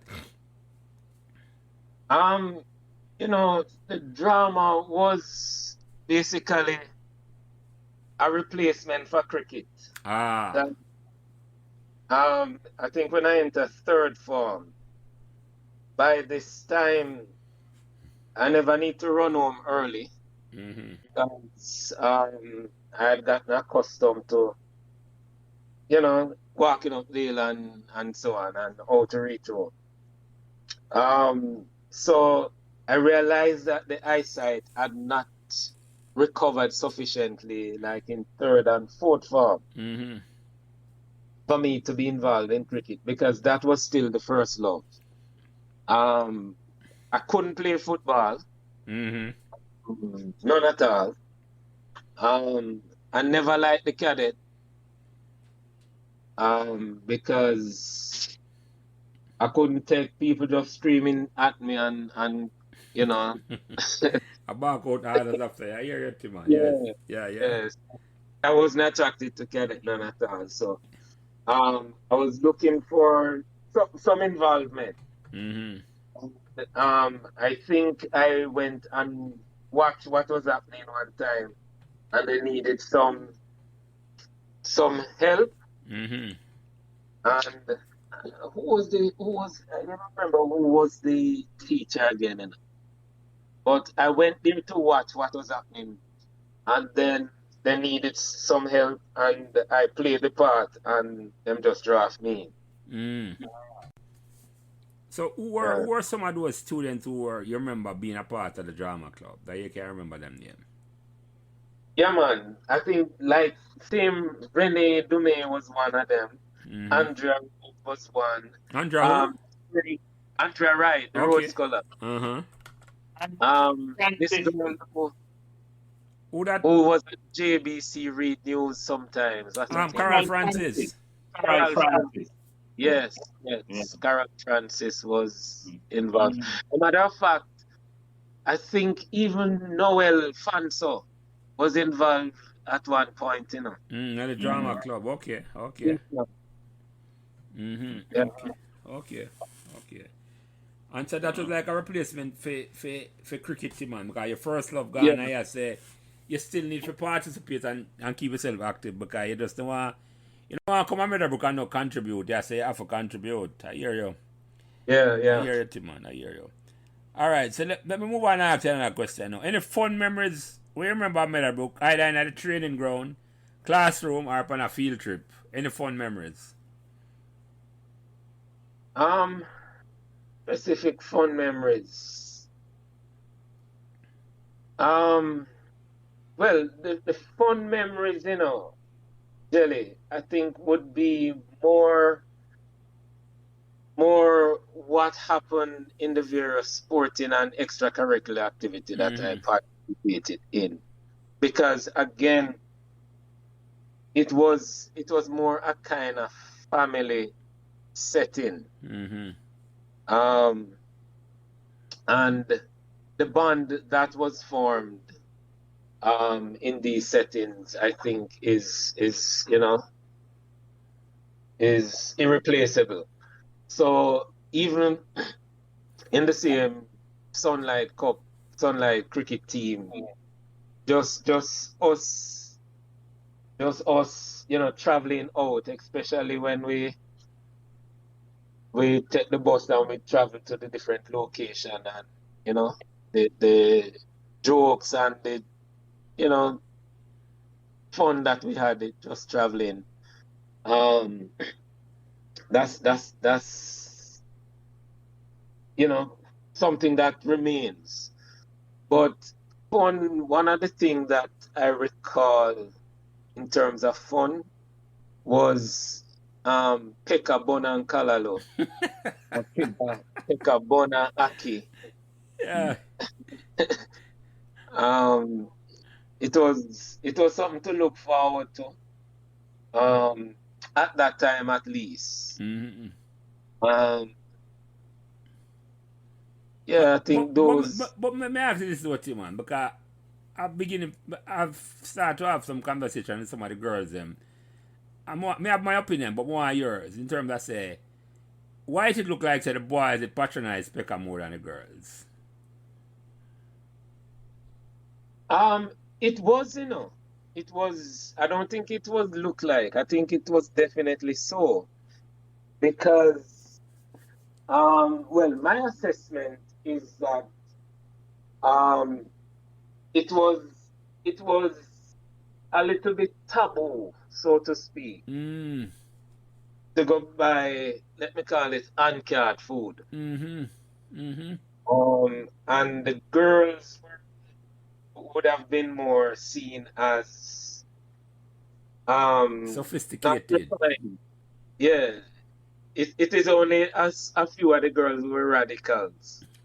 Who would be brave enough to break the status quo or the expectation. Yeah. Cheryl was one of them. I don't know if you remember Cheryl, right? With Cheryl. Cheryl, what was it? Cheryl Lewis or one of them? I can't recall her last name right now. But you remember Cheryl? Well, I'll she's in the yearbook too, Jelly. Yeah. Yeah, I remember a couple girls who would go, but generally I think it was a little taboo and not seen as what you call ladylike. Yeah, that may have been part of it. My explanation is like Pekka was there. The canteen locked our school over, and we are play sports. We did it till 5 o'clock. And Pekka did now leave till we done train. This is what I said to you. So you know you could eat a food from Pekka. So the relationship became closer and closer with Pekka. And that would have got through. Come go to school, go to Pekka. So when I talk to some older man eventually, I ask them when Pekka came and the relationship there. But you're right about the bonding about Timon, because a lot of my memories it's off the field and beyond the boundary, as I used to say it. Like, I remember, somebody remembers the full memory I remember, and I don't know if you remember the race there, when me and race P. Brown at bottom field. I said, I can't forget it. Timon, you remember that race? Yeah, man. Yeah, man.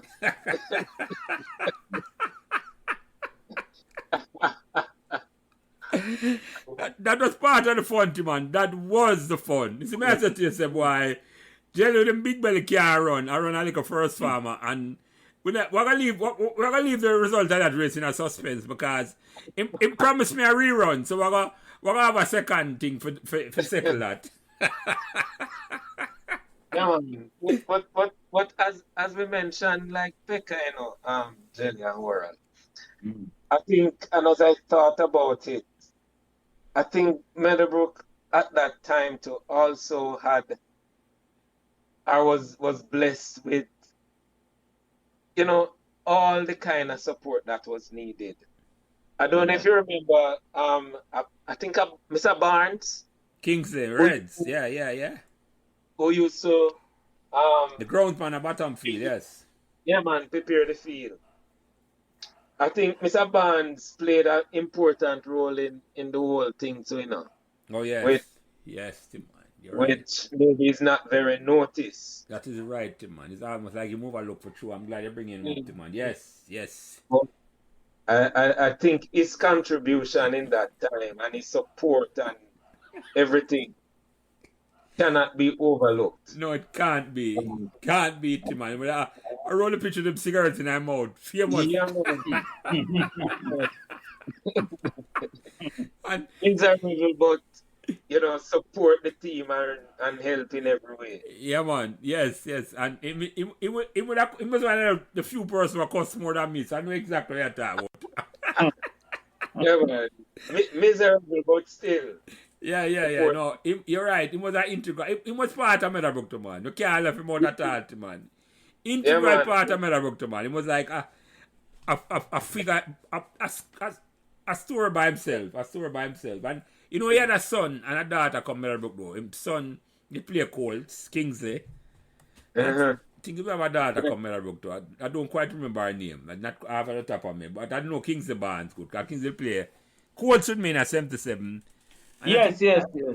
Kingsley Barnes. Yeah, that son used to come there. I can't recall his name. Yeah, and I know he had a daughter, I just don't remember her name. I don't remember her name.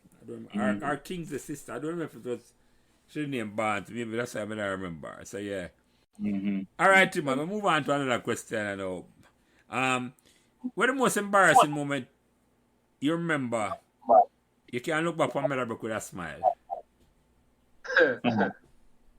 Why, the one here really is I don't know how many people know about it. I remember I would know about it, but there is one that stands out, and it was in sixth form. Our class used to be hosted in the church hall. Yeah, I remember that. Yes. And you could enter basically from through the church gate. Yeah, from the prep school side of the school, yeah. On the back of the canteen. Yeah. Yes, and come into the church hall because that was the sixth form classroom. When I think it could have been upper six, or I'm not sure if it was upper or lower, but I remember it was sixth form. And I remember the morning, I coming in and it was raining. So everybody in class, and I step up because the water coming off the roof.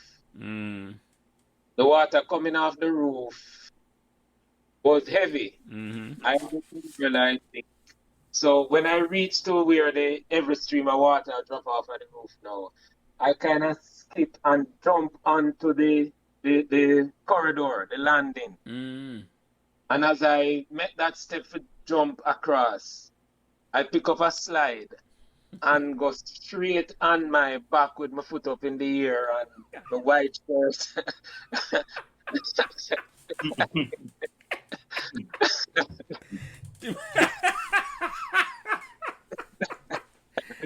Well, I can't tell Timon say him look it's a cell phone over the boat at the time because that's when I get a whole heap of views and overall, right?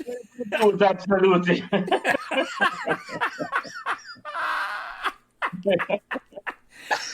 Them remember that Timon had to be about it. But Jelly, I want to know what was the general reaction. You did. Were there students in the in the church hall? Yes, oral. You remember, man. And who were some of these students and what were their reactions? Yeah, good question. What was their reaction? Good question, oral. It was a class was in session. Yes. You recall what class? Economics or geography or what? I don't remember, but I think it was more like we call it GP class. GP, right? That's Dr. Murray. In session. So I remember you had people like Salah. Where's Salah? Salah, me know you talk, man. Me know you talk. My Andrew Earl was different. Yeah. Me know you talk, man. Salah, man. Forget him last name. Yeah. Salah was in there. Rocky was in there. Andrea Wright. I think Jennifer Thames. Yes. Cavell Creighton. Yes. Who else was in there? Yeah, man. But class mash up and laugh, broke, and I could go bathroom, go kind of,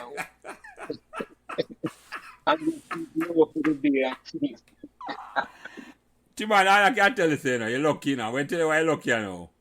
Because, trust me, if me or my group this is something like that, you would not leave it down, Alright, when I leave with a name, Timon will have a nickname that lives till this day. For that. Yeah, man. You know that what Timon say? If we did see, if me or Duarte, you're going to see that, you don't get a name where, up to this day, you have that name. Because that story that I tell, over and over, so the man skate.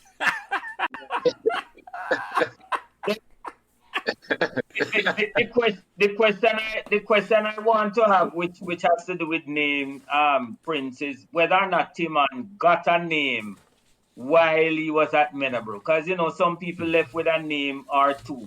Did you leave with any or any semblance of a name, Timon, that's a school name? No. Never get to the name at Meadowbrook. No, right. No, that is true. Timon never have a nickname. But I just talk about nickname because just listen to Timon call me and talk to me. Timon I one of the and not the only person, but it was Timon just matter of factly called me Jelly. And I'm comfortable with Timon, may I say. Were you always comfortable calling me that? Are you come and that's the name you know me as? Well, frankly, no, Jelly.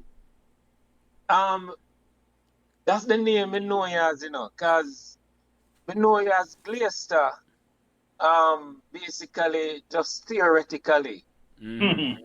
But, again, almost the exclusive interaction we had was out of cricket.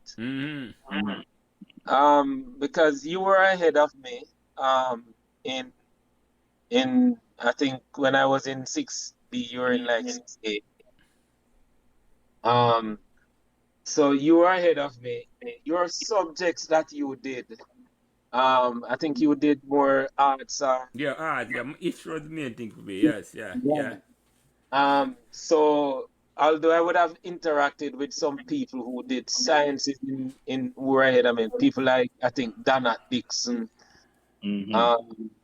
Bovell, Blake, Piggy, Alexander. Yeah. Because they were ahead of me. Michael Lurch or Lee Lurch. Yes. Michael Gray, yeah. Yeah, Lurch. And Lurch, man. We call him Lurch or Brains. Yeah. Right. Yeah, that nickname, Laurel. Yes. The nickname I'm talking about, whether or not Yeah. Michael Lurch was Brains. I would have interacted with people ahead of me, but mainly because they did the sciences. But like now, it's only on the cricket field and during cricket that we interacted. So the name I know was Jelly, and Glaister the sound to, hard to call, and It never fit the character that I know on the cricket field. Certainly not. Certainly not, Timon. Jelly was the perfect one. You're right, boy.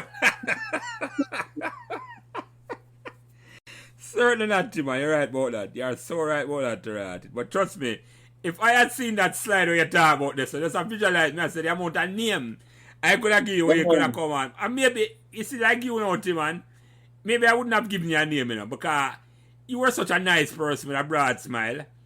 No, seriously, overall, it's like, you know, get a name from we, you know, because, you know, trouble nobody, you know, harass somebody, you know, try. So, you know, leave Timon alone. You see, so if it's the hand that the covers Timon, we'll keep it quiet. So, even if me see him, maybe we wouldn't say nothing at all. Because, but yeah, go on, world, sorry. But the question I want to ask, did you smile in your usual way, Timon, when you had that slide, that call? But Oral, I want two things I could have been, you know. Is either me I go cry or me I go smile with and laugh. Yeah.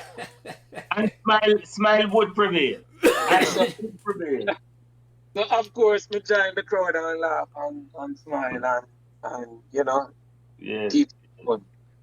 No, man, you have to take it. You say that now, Timon. I remember, you know. I think I'm in a second or third family in Meadowbrook. And when we used to walk home at Pembrokeshire, evening time, and you know the bus stop, right up right there, so. Right? And I used to run for catch a bus one evening, you know. And then the last thing you want a bus left you, you know. Right? Word on Timon. The bus left the youth, you know. I know him though. He just stop in front of the mirror right at the post office, like the glass. And like I'm here, I'm going to fix it over. Like I'm not.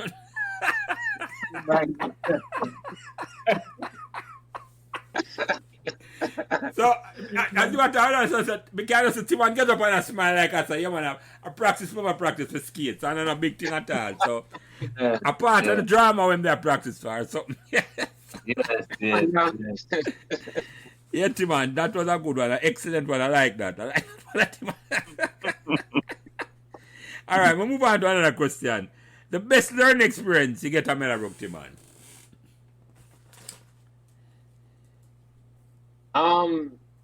Boy, you know, they're the one I relate earlier in really may have been possible one of the most impactful. The one that I relate earlier about my biology exam. Oh, the one you have to run from Kirkland Heights to come. And you know, the importance of grit and determination and never to give up, even when it seems as if it just can't happen. Just keep going. I think that has stood out and has motivated me throughout life. To the extent I remember, not a few years ago, maybe 5, 6, 7 years ago, possibly. I was at the Miami airport, you know, and they tell me that my bag couldn't be checked on, so I had to carry on. So I had to go back and check it on. And airport packed, you know, Jelly. So I decided, say, no, sir, this not gonna work. So I try another line, and they let through the bag this time. And by this time, it was 20 minutes after the flight was supposed to take off. Yeah. That time me just get through the checkpoint and I go down to the gate. And the flight supposed to go on 20 minutes already, you know. The flight supposed to leave at 2 o'clock. This is 2:20. And me still decides me I run to the gate. And when we reach the gate, the lady says, "Are you Timon Waugh?" I say, "Yes." I say, "You know how long we have been waiting on you here?"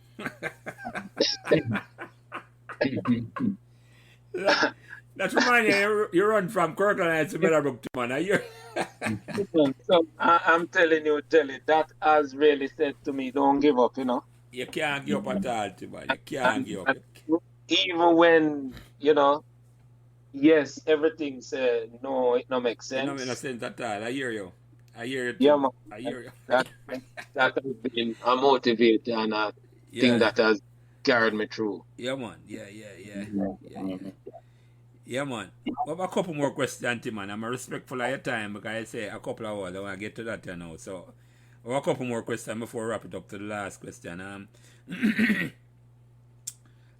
What life lesson you learn at Meadowbrook you pass on to your friends and family? Um, the I think coming out of especially involvement in cricket and so on is that teamwork is what makes the difference. Mm. That no man is an island, and no matter how it may seem impossible, once you work together as a team, you can do the impossible. That is what I get out of um, the Sunlight Cup victory in 1982. Mm-hmm.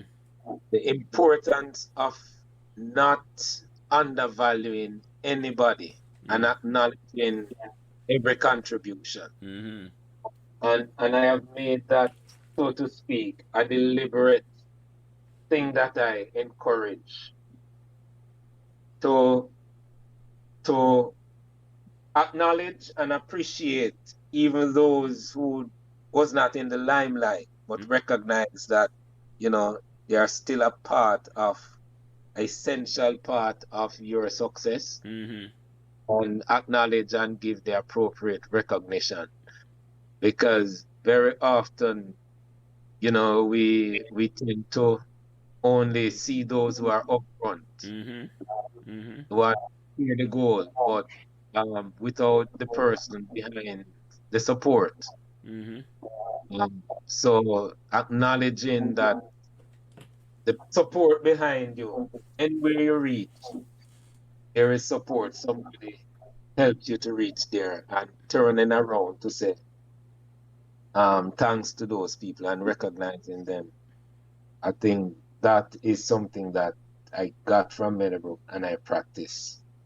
Um, and it also Meadowbrook also instilled in me that nobody know better than anybody. Mm. Because I think Meadowbrook was a melting pot Mm-hmm. of social and economic classes. Mm-hmm. Mm-hmm. And frankly, I've been there for 7 years, and I didn't see any distinction. People work together, come together, and you never know who was rich, who was poor, who was black or who was white. Mm-hmm. Mm-hmm. So that is something that Meadowbrook has really helped me to appreciate. Yeah, man. No bother never there Meadowbrook, Tim, man. No bother at all. And Hillsman put it best. Oral cousin Tegreg, Dante, Donovan Thomas. Teamwork make the dream work. And Yeah, you're man. right. And including at the team, not just the other players them, but the unknown spectators them and your supporters and your friend who are provide valuable support. You don't even know, a lot of people don't even know sometimes your friend them, you're a particular friend I walk home, not playing cricket, but them there watch radio and I talk to you about the matter now. And he's inspired by you too, man, without you even knowing, Yeah, man. If I say to you, he is inspired by you, and I say, yeah, man. I'm a part of that. The teamwork made the dream work, man. Teamwork made the dream work, man. And as you said that, Jelly, and I'm sure it would have been mentioned, but an important part of that Dream Team 82 was a number of the parents, Oh, yeah, man. But call I them name. remember Mention Mr. them. Cheddar, Yeah, Mr. Mr. Cheddar. Cheddar, for example, Christopher Cheddar father, yes. Sam Cheddar, yes. now leave the team, Mm-mm. I remember the there was a twin. I think one Chung. Is Chung that their name? Yeah, Ian and Richard Chung, yeah man, the Ian mother. and Richard Chung. Their mother. All Their around the mother. team too, yes? Yeah, man. So you had some parent who was an important part. Mr. Reese, Kevin Reese's father. Yeah. Yes, man. Yeah, man. Some of you them mentioned that already, man. So them come and see them on the parents, and they were like father figure to a lot of the youth them around the team, man. A lot of them, man. It's like it was an inspiration. When you go there and see Mr. Cheddar and with them darkers, and it's like him, it's a sense of protection when you see them on the match, too, man. Yes. Yeah. I remember that team, man. I'm glad you mentioned that too, because I just say, and I like when you put it, it's a dream team. It's a dream team, not only to the Fox ever win, but it was a dream because it was a team and we played together. That was our dream team, man. The original dream team from Meadowbrook. That I never hear put that way there, but you're right. That was the dream team, but yeah. All right, we'll move on then. I have two more questions, man, before we get to the last question and we'll wrap up. Because I look on the time, as I say. Message to existing students or future students, our staff member who are hear this podcast and might hear next week, next year, the 10 years time, and I'm going to hear the podcast. What message I give to the student who want to come to Meadowbrook, our staff member who want to teach at Meadowbrook? What message I give them about Meadowbrook? I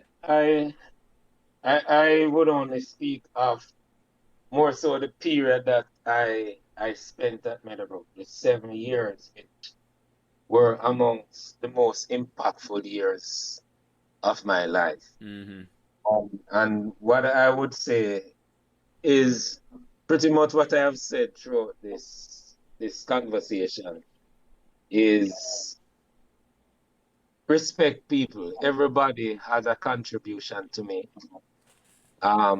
Value each contribution. And the other thing is never give up. You have not failed until you stop trying. No matter how hopeless it seems. And from my era, Meadowbrook provided the environment that allowed for everybody and looked out for everyone, irrespective of color, class, or creed, provided opportunity. So, just make use of the opportunities that comes your way.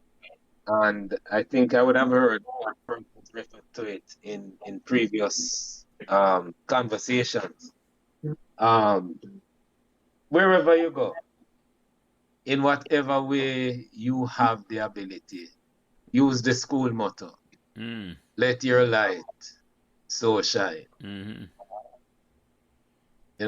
Because there's a contribution that you have to make that only you can make. Yeah, man. So I'd say that to this generation. Let your light shine.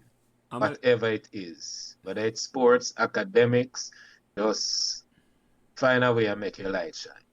Yeah, man. Me love that most of that, man. It never say let the school light shine or let anybody's light shine. You gone, Jelly? Eh? No, is there still Timon? Now I hear you, man. I hear Jelly, you still there? Yeah, man. I'm yes, listening. he's there, Timon. Yeah, Jelly, you gone? No, man, I'm here. Or I'm not hearing you. Timon, you hearing me? Timon, I'm still here, man. Well, I lost you for a while. You were hearing me? Yeah, man, I hear everything you said, man. I was just listening to you. I hear everything what you said, Timon. I heard everything what you said, man. I heard every word you said, Timon. Because all I was adding to that was that I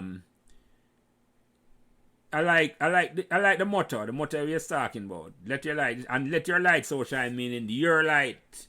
Everybody have their own light and their own lane for running and shining. Yeah, man. It's a powerful motto. Yeah, man. Pick your own passion and just go for it, man. And Meadowbrook allow that, man. The motto I tell you that, man. The motto I tell you that.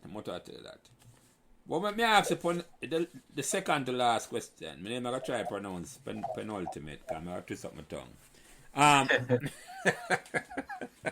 Alright, and this go for you to do it. But me ask you first. Is there any question or topic whether they like comment about that I did not ask the man?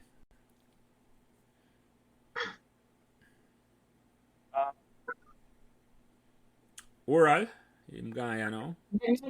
Here, I'm just thinking. I'm just well. One of the key questions that I think you could have asked him is how his achievements at Meadowbrook, both scholastic and on the sports arena, shape what he is today. Oh, that's a good question. Go ahead, Tim, man. Answer the question. That's a good question, Oral. Thank you for that. All right. Thanks, Oral, for that question, and I hope I can answer it. The I think a good thing is, Jelly, although my family, my parents, so to speak, was not oral, was not sports inclined. Their approach was you can do the sports once your academics is Excel. once you excel in the academics, right? So Once you excel in. Yeah, yeah. right, Yes. come on, once you're doing well at your academics, we're Right. not going to interfere with your sports. Right. And I think that also propelled me to make sure the academics was up there. Um, I think I was also blessed by God with the ability to learn fast. Because the thing about it, Jelly, you can understand oral. When I train, for example, at school, I leave school 5 o'clock. I walk, go ready, to catch the bus, reach home 8 o'clock or whatever time. It's just no time, no day for study. And I have to leave home by 5:30 the other morning. Next morning, yeah. Yeah. Yeah. So that was also forced me to develop strategies to learn Yeah. within resources and time that I have. With limited time you have. Yes, yes, yes. One thing I can tell you, I never miss a class. I never miss a class. And once I went to the class, I took my notes and understood the material at the class. It stayed with me forever. Right. So as a result of that, I was able to maintain the grades and success because, well, the only subject I have ever failed at any time was English literature. Right. So I did 8 subjects at GCE, well, it was GCE and CXE combined, and I got 7. I think about 7, 5 of them was C's, and I think I got 2 C's. I did 3 A levels, and I got all 3. So Meadowbrook taught me to develop a strategy to learn. And that took me through university, similar university. I went straight through, never failed anything. And it has gone beyond university, where I have developed the ability to analyze and strategize what I need to do to learn. And that has propelled me straight through PhD and all of that. And Very, very, very, very impressive to know, Timon. And I appreciate that question, that oral, because when I hear from Timon, it's like when him learn a Meadowbrook and strategy, him learn a Meadowbrook, like when him come a road for big man, you know, and a nothing. Yes. It just it like you go back to the strategy where you learn a Meadowbrook, and it become instinct. Yeah. Both on the field and off the field is like you say. You know, my next you say, yeah, come on, yeah, leave for go to school 5:30 in the morning. I reach home 9 o'clock at night time. It never make no excuse at all. You get the job done. With the broadest of smile, Timon. I can't stop that. With the biggest of smile, oral. You know that though. You follow me and say, Timon was like, it's a Timon, it's a smile. It's the first before it's a Timon. I mean, I say, yeah. Yeah, man. Yeah, I appreciate that. I appreciate that answer, that Timon. And the question, oral, I appreciate that question there. So the same question go to you, Timon. Is there anything whether they want to talk about or any memory we have where me never get a chance to talk about? Because a lot of people have come on this. And after them leave now, the next man them text me and I say, boy, Jelly knows me have some couple things to say I'm going to forget. So well, I think, Jelly, I think I would have basically expanded some of the questions that you would have asked earlier into providing, using the opportunity to provide or to mention what I thought would have been beneficial to this conversation. At this point in time, I can't think of anything else that I would have, really wanted to mention. Just so I know this podcast is gonna go out there, and just to say again, thanks to all the people, who contributed to molding me during those 7 years at Meadowbrook, including a number of teachers, some of whom I don't remember their name, from Mr. Taub, Miss McLennan, Miss Blake, Mr. Beckford, Mr. Here, to especially my cohort of students. And I think my cohort of students was amongst one of the most competitive groups that went into Meadowbrook. Of course, from that group, my year was the 2 Rhodes Scholars. Yeah, I was just going to mention that to me. Yes. And you can call them name. Yes. And you're right, and Cavell Cretney. Yeah. Both of us went into first form together and graduated in both fifth form and sixth form at the same time. And a matter of fact, went on to university, UA, at the same time. As a matter of fact, Andrea Wright was my chemistry lab partner for the first degree. At UA, okay. Impressive. So,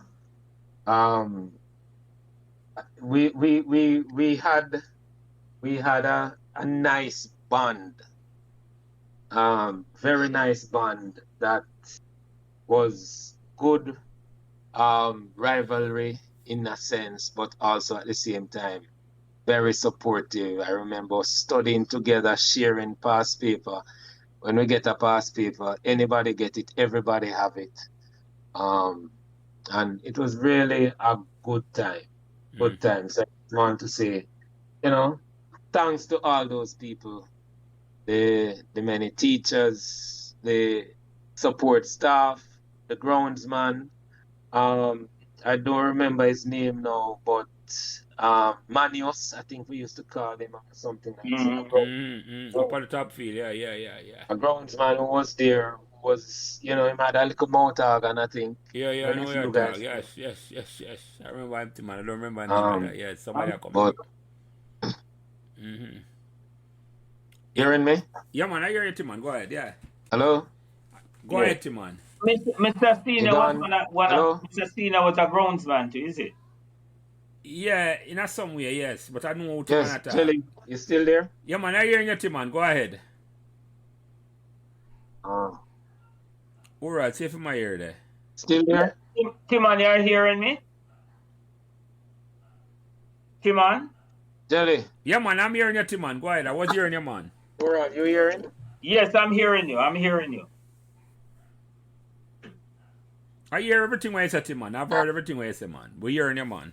But sometimes it look like you not hear us, saying that's a certain. Tim, man. Yeah, Jelly. Yeah, man. We're hearing you, man. Yeah, go ahead. Go ahead. Yeah, and you are hearing everything again, right? Everything. No, man. We Yes, everything, man. we heard everything. We heard everything, All Tim, right. man. Everything what you said about the grounds, man, the man with the mouth tag, and we heard everything, Tim, man. Yeah, man. I was asking if any of you guys remember him. Remember his name? No, not his name necessarily. No, I remember what you talk, man. I remember exactly what you talked to, man. I remember the man up at the top field, up at the school. Yeah, man. Yeah, man, I know exactly what you talk, man. A tall, dark man. Yeah. I walk around after. I don't remember his name, Tim, man, but I know exactly what you talk. They call him name and picture him face come in front of me. I know what you talk. But Yeah, I don't man, get him name. I must send you the yearbook them to Tim, man. I have a couple of yearbook them I'm going to send you. Yeah, some of those I'm going to send you behind the scene people, Yeah, you know. I'm going to send you. I don't know if I send this one to Oral, but I will send you them a yearbook that Tim, man. 81 and 83 yearbook.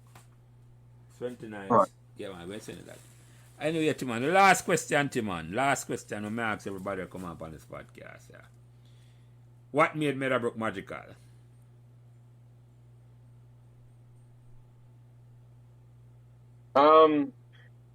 Overall, a set of committed people, teachers, students, parents, who work together as a team with a belief in a school that there was greatness in it and was willing to put in the work and maintain the focus, and see that dream become a reality. It was a nurturing environment that nurtured people to achieve their potential. And irrespective of, color, creed, or so, no kind of discrimination whatsoever. It was an environment that facilitated, irrespective of circumstances, to achieve. And it had, active interest and support for everybody who walked through those gates. So it is the people, and I think by divine ordinance, put together a group of students from all over the world, uptown, downtown, not the world, all over, Jamaica, yeah. Who had a chemistry that just clicked together, and the timing was just it. And yeah, again, wouldn't have wanted it any other way, Jelly. Appreciate it up to this day. Yeah, man. Yeah, it is profound that you use a word where one of the girl I talked to Friday night, and she says, when I talk to her, she said her address was Bottom Field. She used to live in front of the house at Bottom Field. And I see a word she used, it's like divine intervention. A great melody at the time. So it's like, that I come out more and more. It was like a spiritual journey without even realizing it was, Timon. Yeah. Yeah, man. It was a spiritual journey, Timon. It's like, I never even pick up on it or think about it at all until I hear her say, yeah. I know I love the place, and I say it's special and different, and I say, yeah. And you use back the word, it is profound that you use back the same word you used back the other night. So wonderful. Anyway, gentlemen, this has been, believe it or not, Timon, about 2.5 hours there talk. Coming like say just yesterday, it coming like a 5 minutes ago we start talk. And before I close it out, any last word, Oral? No, my last word is just how these conversations that I've been listening to over for each one you would have sent out, it just brought back memories, really great memories of Meadowbrook and the camaraderie that we shared. In my case, and I like, I will take a term from Timon, one of the most competitive class that we have ever had. Yeah. Our class. That camaraderie will be an unforgettable moment. And it's a high period of time in my life. As I said, Meadowbrook as an institution had the greatest impact on me of all the institutions I've been, both academic and work environment. Mm-hmm. That institution has had the greatest impact on my life. Mm-hmm. Mm-hmm. Yeah, thank you. Thank you for that word. And Timon, any last word before I close this out? Yeah, man, just to say, boy, you're doing a fantastic job, Jelly. Please keep it up. And any support that I can give to this, I am ready and willing, because I think the stories has only begun, and there are many more stories to be told. So I think it is important that, this conversation continues, and that we continue to unearth and provide the opportunity for this very soothing, nostalgic kind of experience to continue. Yes. We are just touching the tip of the iceberg. There are some big shots to come, right, Prince? Prince? Yeah. Definitely world with them start yet, you're right. Yes. Definitely right about that world. But the story, them, and everybody's story unique, And yes. In a sense, big shot, smart, everybody welcome to come tell them story eventually, man. The story them. Right. Come on, hear the whole of them. The diversity of. Yeah, man. That's the beauty of everyone. Why hear the whole of them, man. All of them, it's like when Timon has him run from Kirkland Heights to come and get the exam.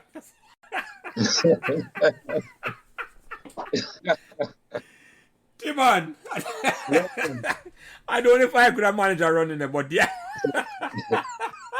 You couldn't manage it enough, Prince. Your belly is too big. Exactly. Exactly where I would have died, exactly. Would have. Ambulance would have come carry me while I exam this. So don't worry. You couldn't carry all that weight, man. Come again. Where's the word? Repeat that. You had a bag that you always carried on your arm as well. Yeah, exactly. You know that little bag there. That thing is a yellow BOAC bag. Yeah.